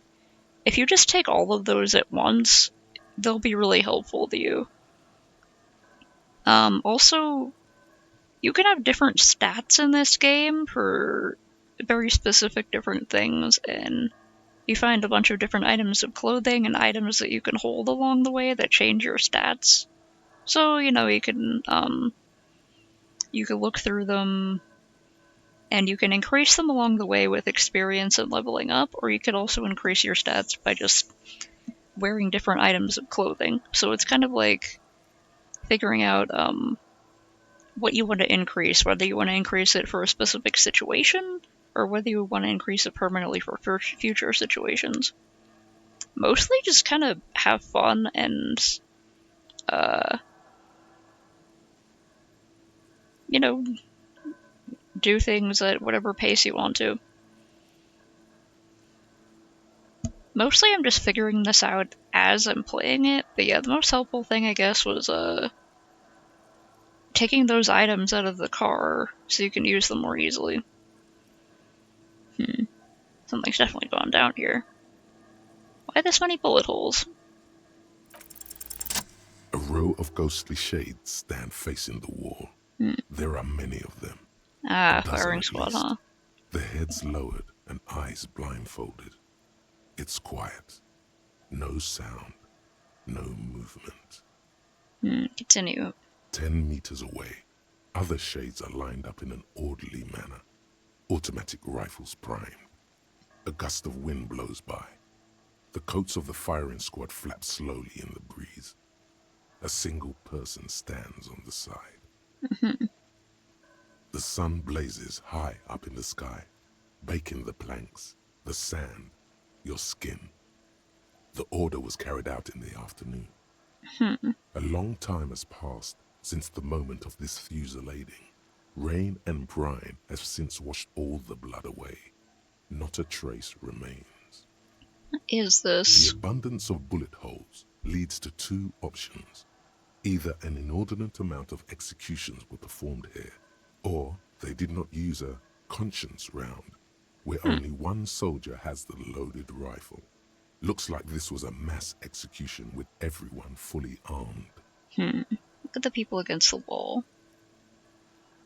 A host of men, probably in everyday clothes, ragged from the conflict and covered in dust.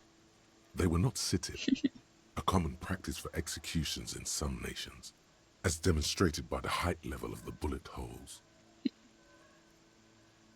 I don't know. Like, the narrator definitely has a very deep voice, and a lot of the like mind voices are also pretty deep. So I guess that might mean that the character you play has a deep voice, or that just might be what he wants his voice to sound like. I'm not even sure.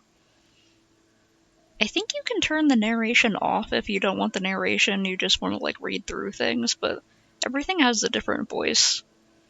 And I like them, so I'm just letting them play, but I do think there's a setting where you can turn them off. They stand, facing the wall. It's impossible to discern any details about their personality or background. Ordinary people, familiar, each and every one of them. Who were they? Comrades, the forsaken, the wretched, who tried to rise against the horrors of the world. Look at the line of soldiers. 7 men in combat uniforms and dark coats, holding automatic rifles aimed at the people. Soldiers from some side, but from which one? Look at the person standing on the side. The commandant, the one who gives the order.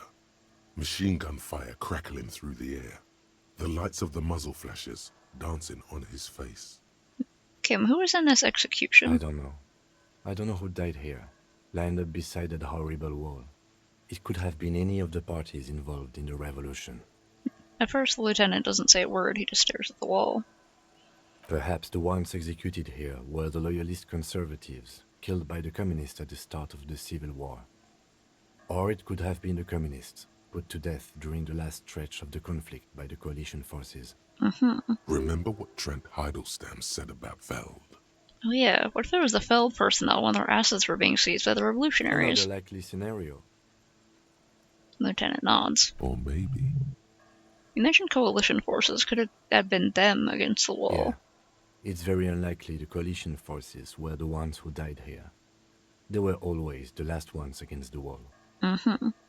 Also, another tip, Kim Kitsuragi is the only good cop in the world, and he's your best bro. To be honest, if a coalition member was anyone in this situation, it was a commandant, the superior giving the orders. A cold sea wind blows away the figures. The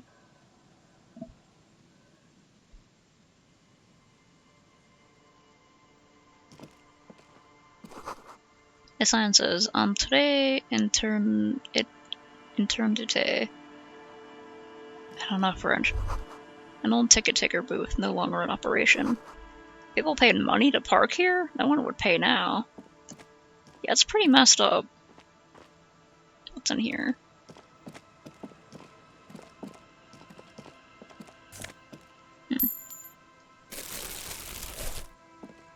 I'm gonna take all the trash from this entire island.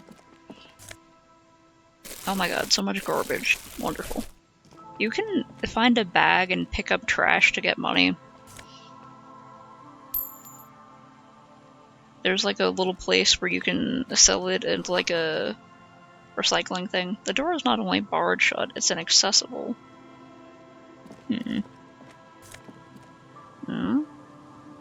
People. People. What? The small wire framing inside this futuristic-looking Fallon Peepo hat gives it the aerodynamic shape of a swoop skier's helmet, but none of its protective qualities. Covers the wearer's eyes and eyebrows to bring down the drag coefficient. Okay. Ooh, I can have extra logic. I gave my hat to a kid who was cold. So... Frickin' swag. Can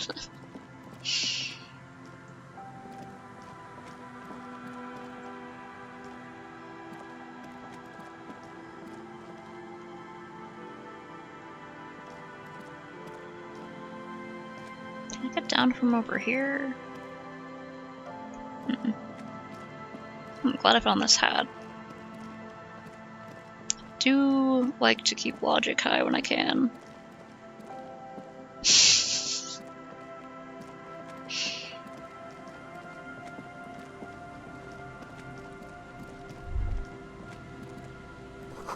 Section of the coast hasn't been used in decades.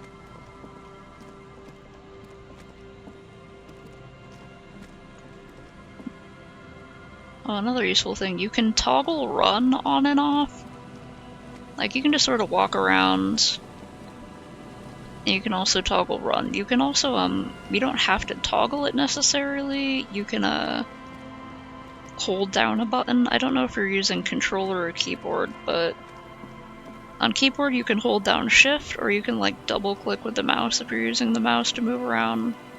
But I'm just using WASD, so...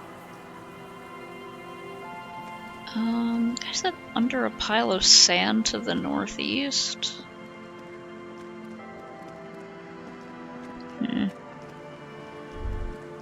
Oh, what was that?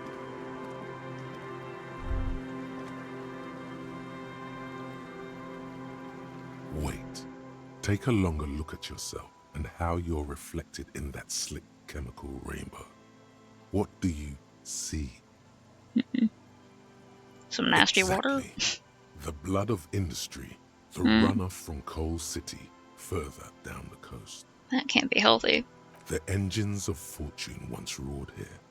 Great wealth poured into Revachol, the Delta, as did smoke, waste, sickness, life. Oh, Pandora. Whatever you did, you can be forgiven for it because you're a cat and you can get away with anything. Okay, what happened? The engines stopped. The West Revacholian industrial base was dismantled after the war.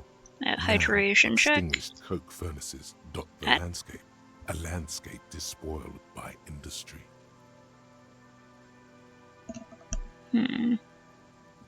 Filth.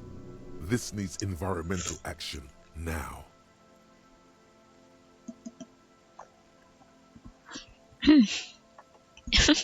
Revachol moved on to the service industry. Get with the times, yo.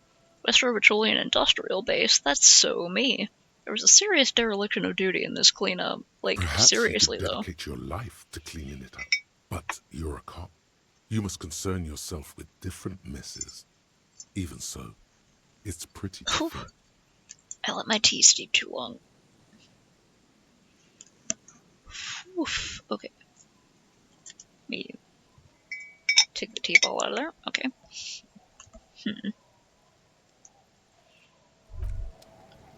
It is pretty What's to think. this?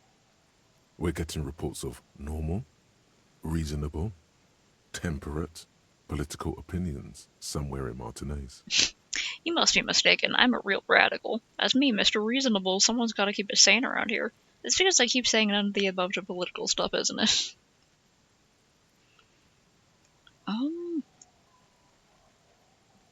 Discard the thought. Must have been a false alarm then. Mostly I'm just trying to be diplomatic and get people to tell me things. So there's times when I'm like, I don't know if I should use that dialogue option because it may not make this person sympathetic to my cause. And other times where I'm just like, fuck you, fascist.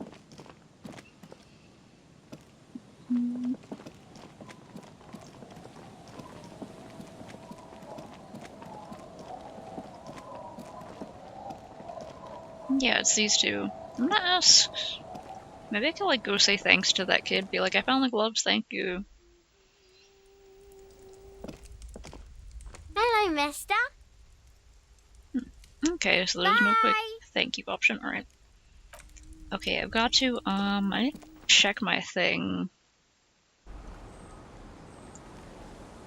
I like the thoughts I have now, but I might change later. The Wompty Dumpty Dom Center. Okay, it's Wednesday evening and something heinously exciting is underway. People have gathered beneath the billowing roof of an oddly shaped trophy building, sipping wine and exchanging opinions.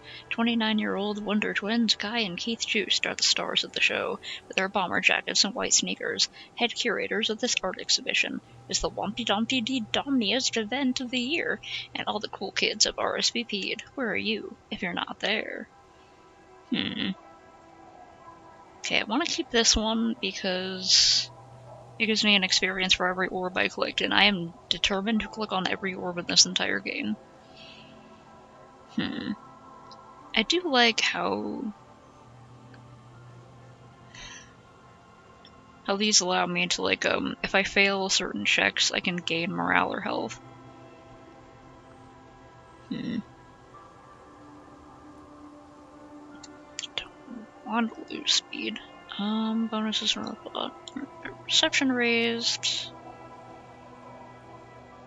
I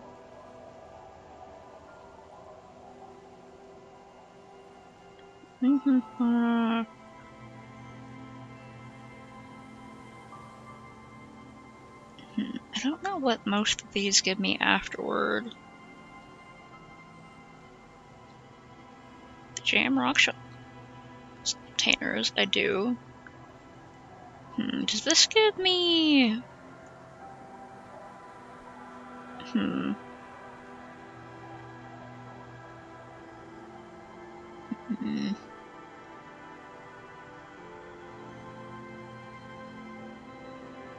do like I can learn more perception, but... Sorry. Okay. It really hurts to punch this armor.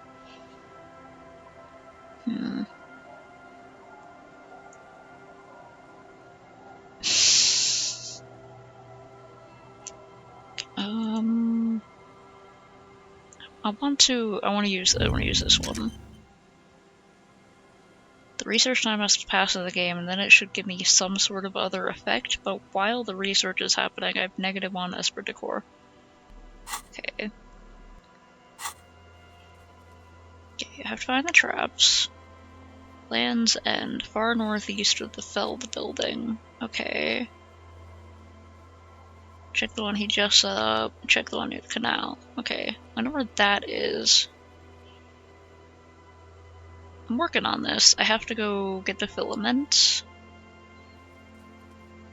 Alright, we have to call the public library. I can go to that one payphone, or we can use the phone in Kim's car. I'm still waiting on this information. Wait, I finally found my badge so I can talk to Joyce and ask what she knows about the lynching. I still need to find out about that. Still looking for that. Still looking for that and that. I'm not sure if I'm gonna do this one, but...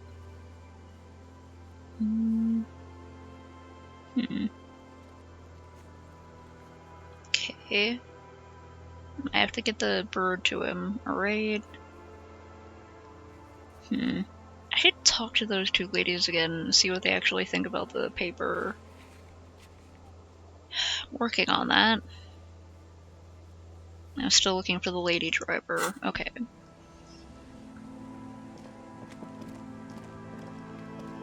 Okay,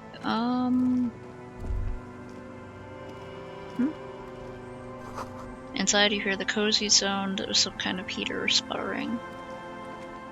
Okay, let's talk to her first. Hi, the sea's gonna calm down soon. I can feel it. The wind is turning southeast. What's on your mind, officer? That's my motor carriage in the sea, by the way. I was asked to get your signature. Are you? This says by signing, I agree to living with construction noise. What exactly is the Union building? Never was planning to turn some of the village into a youth center. What a nice idea. Wouldn't have thought that... Your voice trails off. She sounds incredulous about the niceness of the idea. Thought what exactly? That Everard and the Union have nice plans for anything. I thought they only cared about themselves. She shakes her head. Well, I guess Union members have children too. And those members have a vote when electing the head of the local chapter. I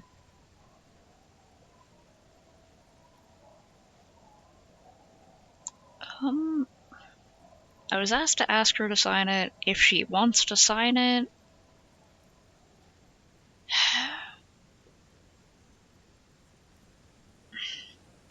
He has a pen and everything. She takes it from you, a doubtful look in her eyes, clicks it, and places the tip on the paper. Here you go. Okay.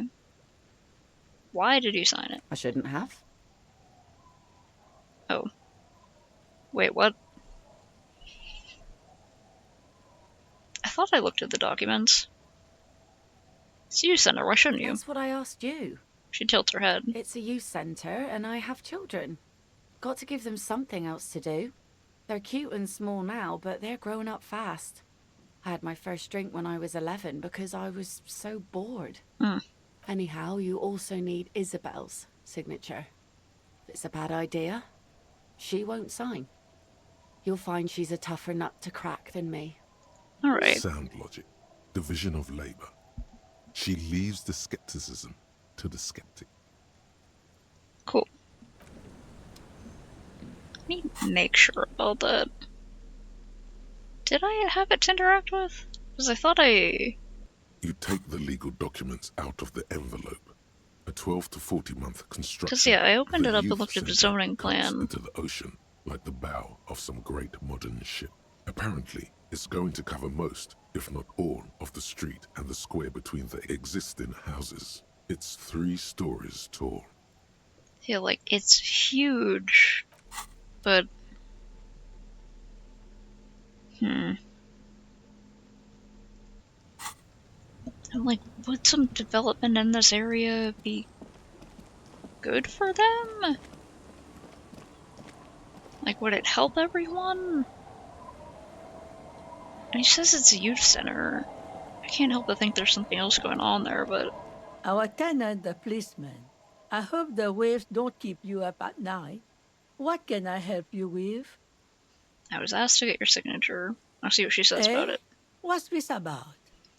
Come now, I can't read all this scribble. Tell me what it says. She takes out the document and squints her eyes. Everett wants to turn part of the village into a little... It's not a youth center. Just a real estate deal, nothing ominous. Actually, never mind, I won't bother yours. Wants to turn part of the village into a youth center. Huh. I might be half blind, but it looks like part of the village is gonna be a street. The best part. The part we need to get out of our houses. Yes, the thing I'm worried about is, like, the people being crowded out. She lifts the paper very close to her face and studies intently. I see Lillian's name is already here. The girl is too trusting.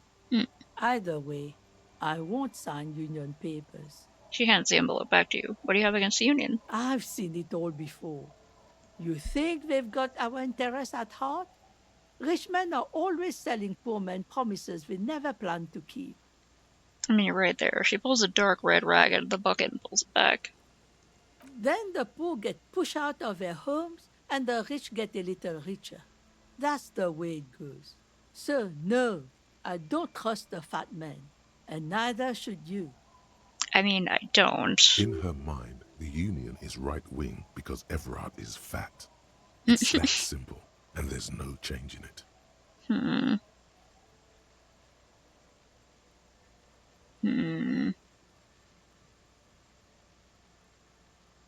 Okay. Maybe there's... Maybe I can go back and talk to him about it or something. Okay, where was the Feld place again?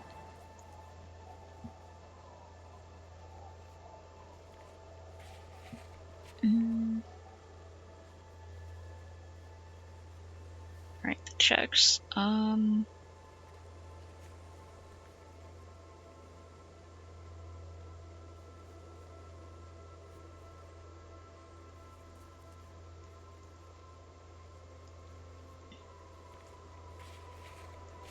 Traps, okay. far northeast of the Fell building.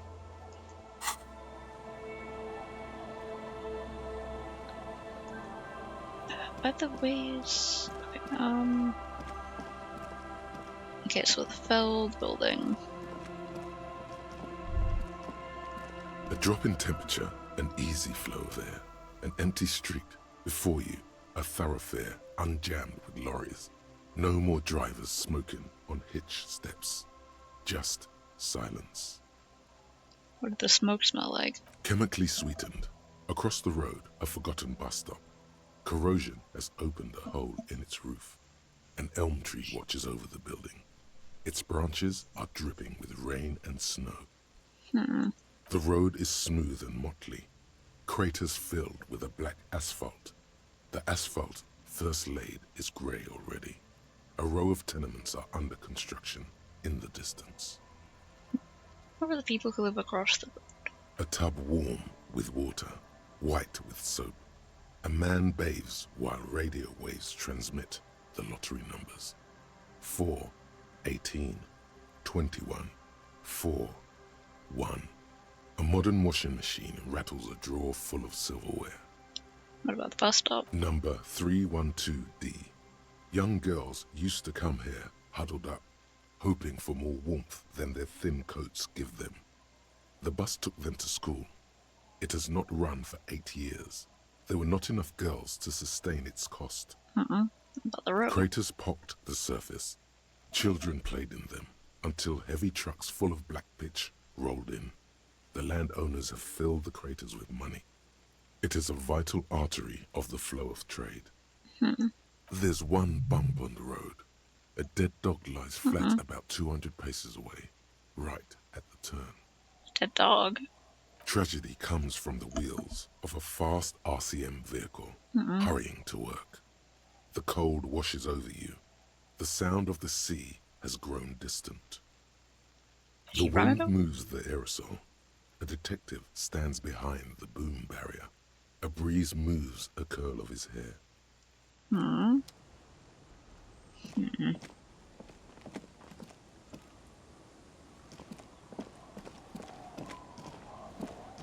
Who's these guys?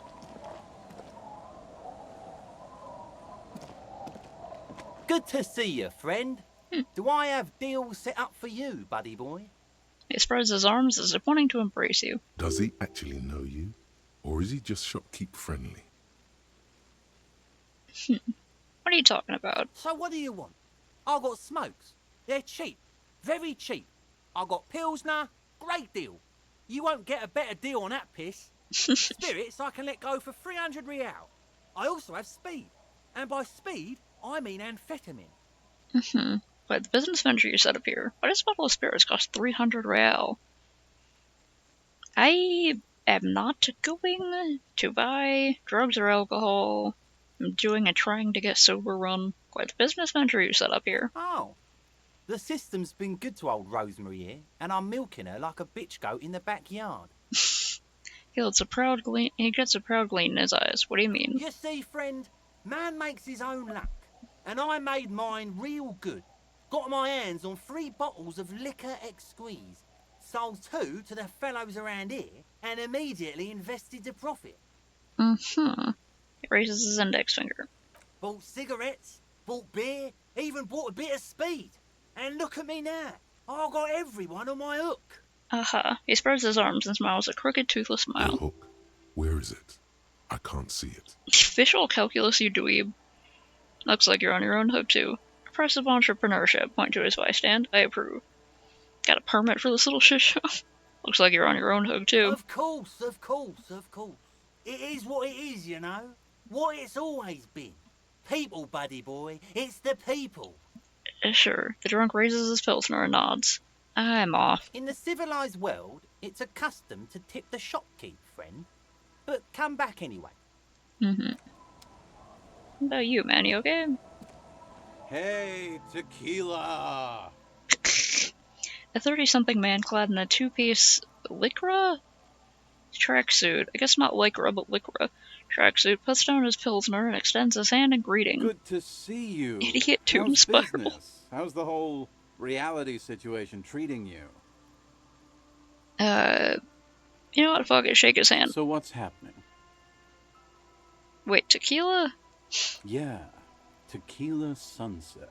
He takes a sip. How are the, high-concept, reality-based adventures proceeding? Was I hanging out with these guys before? He says it like it's obviously your name. Like you call someone Billy Brunel or leader of the 4th Street Gang. Mm-hmm. Whoops. Good.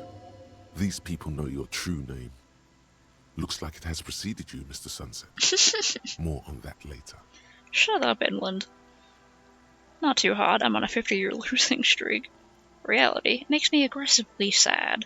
Dunno, people tell me I'm a cop. I'm getting used to that. I have re-entered reality to conquer it, to bend it to my will. I am the law. Last meeting you, but I've gotta go. People tell me I'm a cop. I'm getting used to that. It's good to hear that you're on top of things. Talking about used to, did you know that I used to be a real mover and shaker? He thoughtfully picks at his shit-stained liquor jacket. Sadly, things aren't going that well in Idiot Doom Spiral Land. Haven't found those keys yet, haven't won that great piece of ass back. No word from my business buddies. He takes a sip from his beer. Okay. What do you guys do around here? We are saving the world. He looks at his comrades. Please don't go. Don't go. And begs the man in the pipe. Okay, we're drinking. We're drinking alcohol. That's what we're doing. I tried to save the world once, a long time ago, with enterprise, creativity, and willpower. But that didn't work out. So now, it's a pirate's life for me.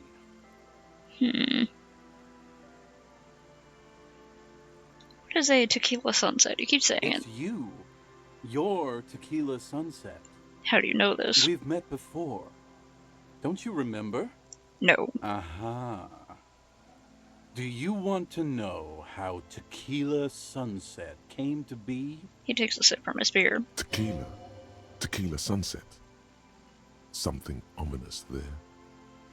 For some reason the name tequila fills me with foreboding. Maybe I shouldn't learn what it means. Go ahead. Let me take a sip to moisten up my cords. He takes a big sip and Tequila begins. Sunset rolled into Martinez last Friday. And by Tequila Sunset, I mean you. The man, the myth. Was I alone? Hey, let's not jump ahead of ourselves. This is your story. Stop interrupting. He takes another sip and continues. You got here on Friday to solve a case, hoping to be the early bird who gets the worm. And by the worm, I mean the buzz. Because as far as I know, all you did was get piss drunk. Word on the street is you went around the local hostel telling people that you're a police officer, and that it would be really fucked up if you shot yourself in the head, right in front of them.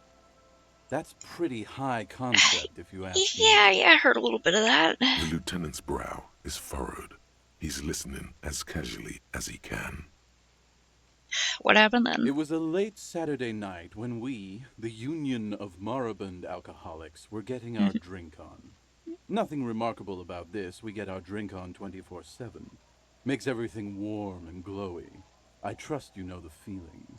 One moment we hear the sound of a motor carriage revving up somewhere on the plaza, followed by a series of dings and bangs. Do you remember the sound of wood cracking? The billboard? I guess he's remembering it now. Naturally, loud noises pique the interest of anybody owning a pair of ears.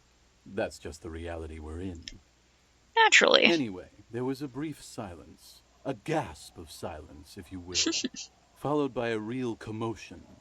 We heard the carriage careening towards the coast at top speed. Sounded like someone jumped the canal. We grabbed our brewskis and rushed to the jetty. Never underestimate the speed of an alcoholic. What we saw was a sight to behold. A beat-up police carriage containing you. Right there on the beach. You revved the engine and screamed at the top of your lungs, "The time hath come!" Did he actually... Harry, did you say hath? So, naturally, being the curious cat I am, I asked what time hath come. To which you replied, The time hath come for tequila sunset, the end of all things. Oh god, what happened next? Say nothing, it's more dignified that way. Every word I said was true. Tequila sunset will break the looms of reality. Oh god, what happened next? Your reality contracted. You jammed the pedal, plowed right off the jetty, and through the ice. Your hands cramp on the steering levers. We ran towards the ice, whilst you crawled your way out, miraculously unhurt, covered in seaweed and shit, like some kind of sea monster. When we finally got there, you were sitting on the beach crying. You said that your badge and uniform were in the car. It was too late to get in there, though. The carriage had sunk too deep. Recognizing a brother in need, we offered our condolences and invited you to party with us, which you naturally agreed to. I'm glad they were there to make sure he didn't drown, but also I don't think the partying helped, We man. asked about the whole tequila sunset thing, and you told us it was your name now, and insisted that we all call you that from then on. Is Tequila Sunset an event or a name? Tequila Sunset, huh? Sounds pretty good. That's not my name. I'm Raphael Ambrosius Casto. That's what you should call me. My real name is Harry. My real name is Harry. No, that's just what your mother called you. Your real name is Tequila Sunset. Just embrace it, brother. Okay, sure. How long do we party for? Hours. It was an all-night drink-a-thon. Then, at some point, I think it was Sunday morning, you got belligerent and wanted to talk about Revacholian women. How they're beautiful and also whores and so on. Wow. How one of them fucked you real bad. After a short while, you crossed the event horizon, looked sullen, got up, and left without saying anything. Wow, that's quite a story. Yeah. Yeah. Yeah. I bet Tequila's a fucking legend around the precinct. You must be proud to work with him. I can't tell if he's being sarcastic or if he's just praising him on his ability to party hardy. If you only knew. If you only knew. Kim, I'm so sorry for everything. Did I tell you anything specific about this person that fucked me? Did I mention losing anything else? Say anything about my colleagues? Anything about the case? Politics? Did I get to read what kind of cop I was? Anything specific about this person? You were pretty vague about it, but you kept saying you got fucked real hard, and that we've all been fucked too. Okay. Please, don't open that door. Chug a magnesium real quick. No one's fucked me. I do the fucking around here. Good for you, man. Abigail. Okay. It seemed pretty painful, to be honest with you. If I had to guess, I'd say you're still working through some shit.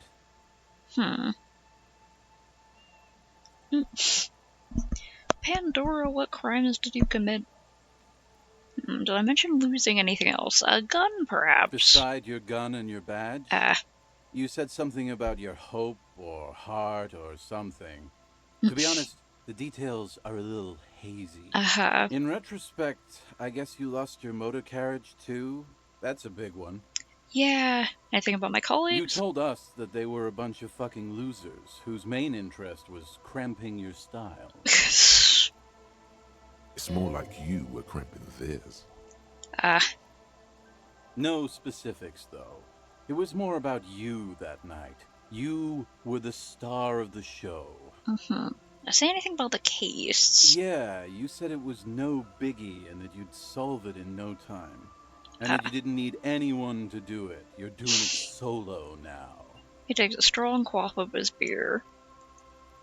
A lot of cops go solo and hermit once they reach that level of alcoholism. Oh, Kim, now I have you and you're my best bro, so I am staying off the bad stuff. It's not meant as a joke. He's sorry for the hermit cop. Yeah. Did we talk about politics? Yeah, you kept talking about how the coal mine owners were fucking us all over, just like that woman fucked you. I didn't agree with you, by the way. The spectral hand of the market makes sure everyone gets exactly what they deserve. Okay, this guy's some kind of libertarian. Takes a long sip of beer. Did he get to read him what kind of cop I was? kept apologizing for being such a bad cop, and for the Okay, damage sorry, you've cop. inflicted on everyone around you. Mm-hmm. You also kept pausing to knock the heel of your hand against your temples, saying, "Stupid, stupid, stupid." Okay, thank you very It's a much. hard thing for a man to confront his past. That's why I avoid mine at all costs. It's probably not the best route, man. Can your pal sign this document? Seemed like you've been characterized. You're characterized by your storytelling ability. Want to tell me another one sometime? Whoop-de-doo. So now I'm a fucking storyteller. He says, slapping his knee. Right. Why not? Better than a beach bum. Want to tell me why you became Idiot Doom Spiral? It depends, really. Are you willing to help me out? What do you need? Booze. Did you already forget our party? The thing I relayed to you earlier. I was wondering if I could give the alcohol to someone else. So, have you got anything for good old Idiot Doom Spiral?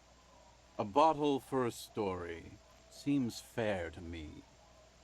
Here, I've got some potent Pilsner, I've got some sweet Commodore Red, and I'm in me on me right now. I don't want to give you any alcohol, I'm not an enabler, don't do it now. I feel like this guy is gonna keep drinking no matter what. And I don't know if I have a lot of hope for this random side character, but I'm also like, maybe if I could get him to be a pal, then I could encourage him to, start working on getting off the booze. I'll give him, I guess, this nice stuff I have. Classy. He snatches the bottle and pushes the cork in through the bottleneck. Hey, Spiral Boy, you gonna share that? One of the other bums interjects. Don't call Abigail! Shut up, guys. I'm telling a story. Right, it's already here. been 2 hours. Something happened to you. Something happened to me, too. My actual name is George. But around here, you already know. Okay, it's already been 2 hours and it's past 1 a.m. where I live. So I'm gonna let this guy finish his story. And then I have to make myself stop playing. Although I want to search this whole area, check the traps, go back up to the hostel, do the stuff I gotta do there. But I'm also I don't want to completely fuck up my sleep schedule again. Okay. I was once a reasonably high net worth individual. Mm-hmm. A founder/junior partner at a high concept creative services agency. When my story begins, I had just landed a major contract with an insurance firm. You wouldn't have happened to be part of Fortress Accident, would you? I used the profits from my agency to finance what I called a cultural incubator. Abstract value generation, value per person, high concept stuff. Sounds confusing. I developed the paradigm, worked within the paradigm, but the burden of leadership weighed heavily on me. Mm-hmm. So I went jogging every so often to keep myself sane. How many people did he have working? 22 full-time employees, an all-star team, a potentially historical set of individuals. Worrying about them often kept me up well into the morning hours. Did jogging help? It did. With my trusty Sansarique tracksuit, I felt like I could conquer the world. But now dreams are worn thin, much like my tracksuit. Pez thoughtfully brushing dust off his shit-stained pants. What happened? One day I left on my evening run. As you may know, it's impossible to clear your head when you're distracted by the sound of keys jangling in your pockets. He shakes the bottle and makes a ringing sound. His eyes are clouded, his dilated blood vessels encircling his irises like stinging brambles. So I removed the key ring and put the keys for the front gate and the apartment into different pockets to stop the jangling, you see. At least, that was the plan. I was halfway done with my usual lap when it started to rain. The reality situation became very wet, very quickly. Go on. I made my way back home and discovered that I didn't have the key to the front gate. Oh no. I'd mixed it up with the key to the letterbox, which was useless. Ah, no. Naturally, the situation required me to climb over the gate, which I did. There was no climbing down because I slipped and landed on my ass. I would have landed on my feet. I've got feline reflexes. Ouch. Ouch, indeed. Reality was looking rather grim just then. Me lying on my ass in a mud pit in the middle of a heavy shower. But when life knocked me down, I always got up. So I made my way across the yard. Standing in front of my apartment door, fumbling with my pockets, I realized that I'd also forgotten my apartment key. Damn, man. What happened next? I rang my neighbor's buzzers. It was late, and most of them didn't even answer. Those who did assumed I was trying to sell them something and hung up before I could even explain the situation. Aw. People are naturally wary of ad men, you see. One moment someone chats you up, 5 minutes later you've bought a box of edible lingerie and a strap-on. I don't begrudge them, especially since I was known to be one of the best. It pauses meaningfully. Heavy is the head that wears the crown. Just then, I experienced a moment of clarity. I still had the key to my office. I could wait out the storm there. Aha! But when I reached my office, I remembered that I'd asked one of my producers No. to close the locks that day. And since I hired only the best, he'd already done it, and I couldn't get in. No! Anyway, long story short, life spiraled out of control. I haven't gotten into my apartment for years, and my girlfriend left me because she didn't want to date a homeless man. The company, well, you see where I'm going with this. You... Couldn't you talk to the people who ran the apartment? So, now you've heard my tragic tale. What do you think? Like nothing you've ever heard, huh? He takes a long swig of his drink. Is that it? I feel like there's some steps missing. I'm almost myself. Doesn't seem so bad. Look on the bright side, you've got one hell of a story. You do realize all of this is your own fault. There's this black point in the world, the whole. It's already claimed an entire commercial area. Maybe you're another one of its victims. I literally can't believe it. I feel like there's some steps missing. Tequila, I've thought about this series of events for a long time. If there was anything else to it, I would have thought of it by now. Why didn't you go to the authorities? Well, at one point they came to me, but, you know, I didn't have any ID on me. So they tossed me in jail for 2 days. Jesus. I can't say it increased my faith in the RCM.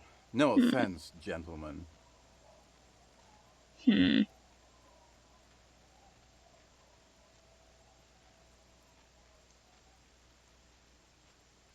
you're another one of its victims? This would explain a lot. I always believed it wasn't my fault that I ended up homeless on the beach with these two bums. He looks at his partners with a glint of sadness. God bless them, though. I'd be alone without them. Anyway, that was all the story one bottle gets you.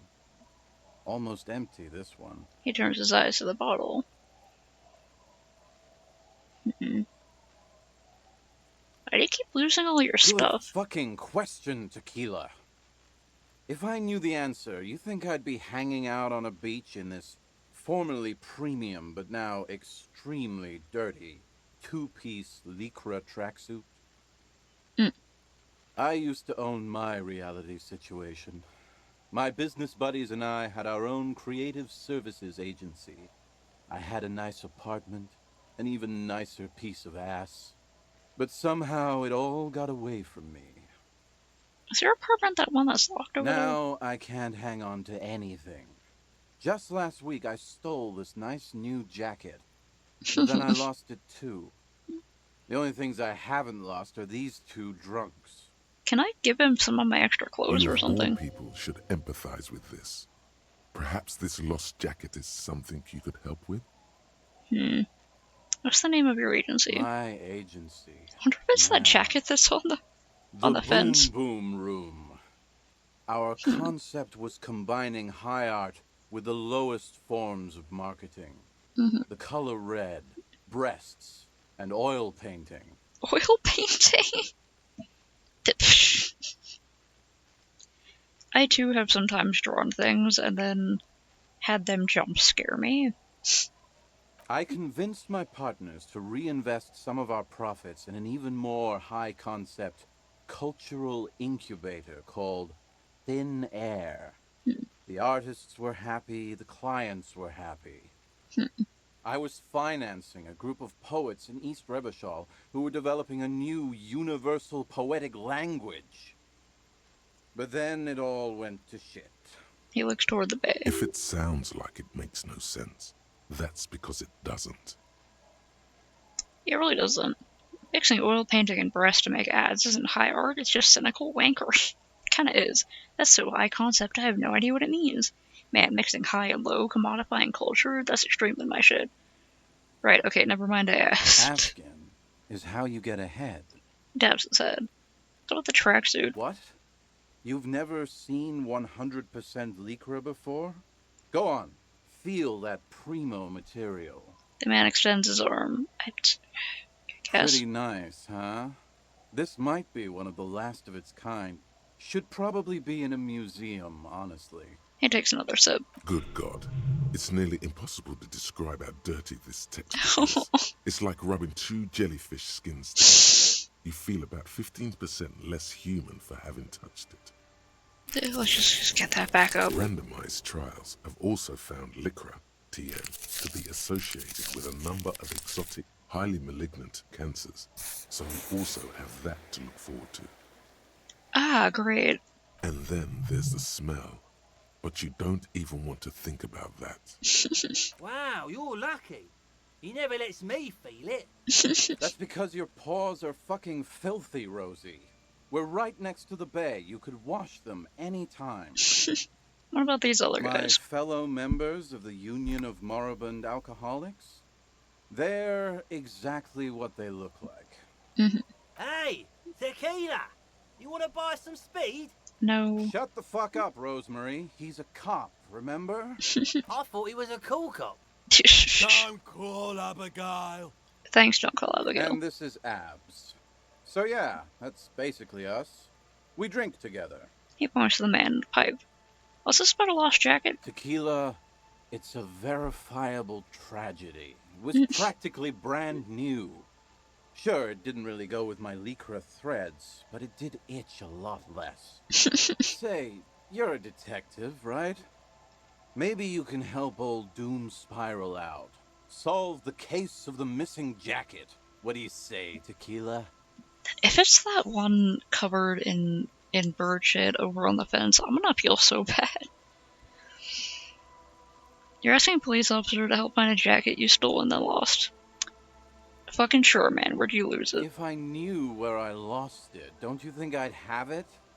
I mean, maybe I was up by the boardwalk, or walking along the beach, or checking out the abandoned fish market. That's a lot of places. Somewhere north of here, that's for sure. You could ask around, see if anyone's seen it. Alright, I'm man. all ears, Tequila. Right, be seeing you. Too, Tequila Sunset. Okay, frick. I gotta... Okay, it did autosave here, but I'm also gonna manually save just to make sure. Go. And then later tomorrow I want to talk to this guy. Oh, there's an orb right here. The bushes are too thick and thorny to pass through. Ah, okay. Yeah, when I get back I want to talk to Don't Call Abigail. So we'll have to do that tomorrow because I gotta make myself try to go to bed. Okay.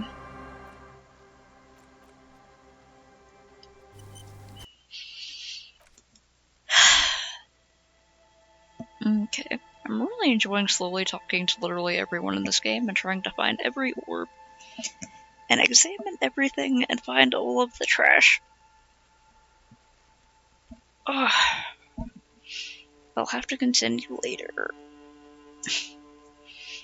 Yeah, bye snakes. As usual, if anyone's hanging out, check your posture now and then, get up and move your legs if you can, you know. Stretch check, hydration check, etc., etc. Save your progress.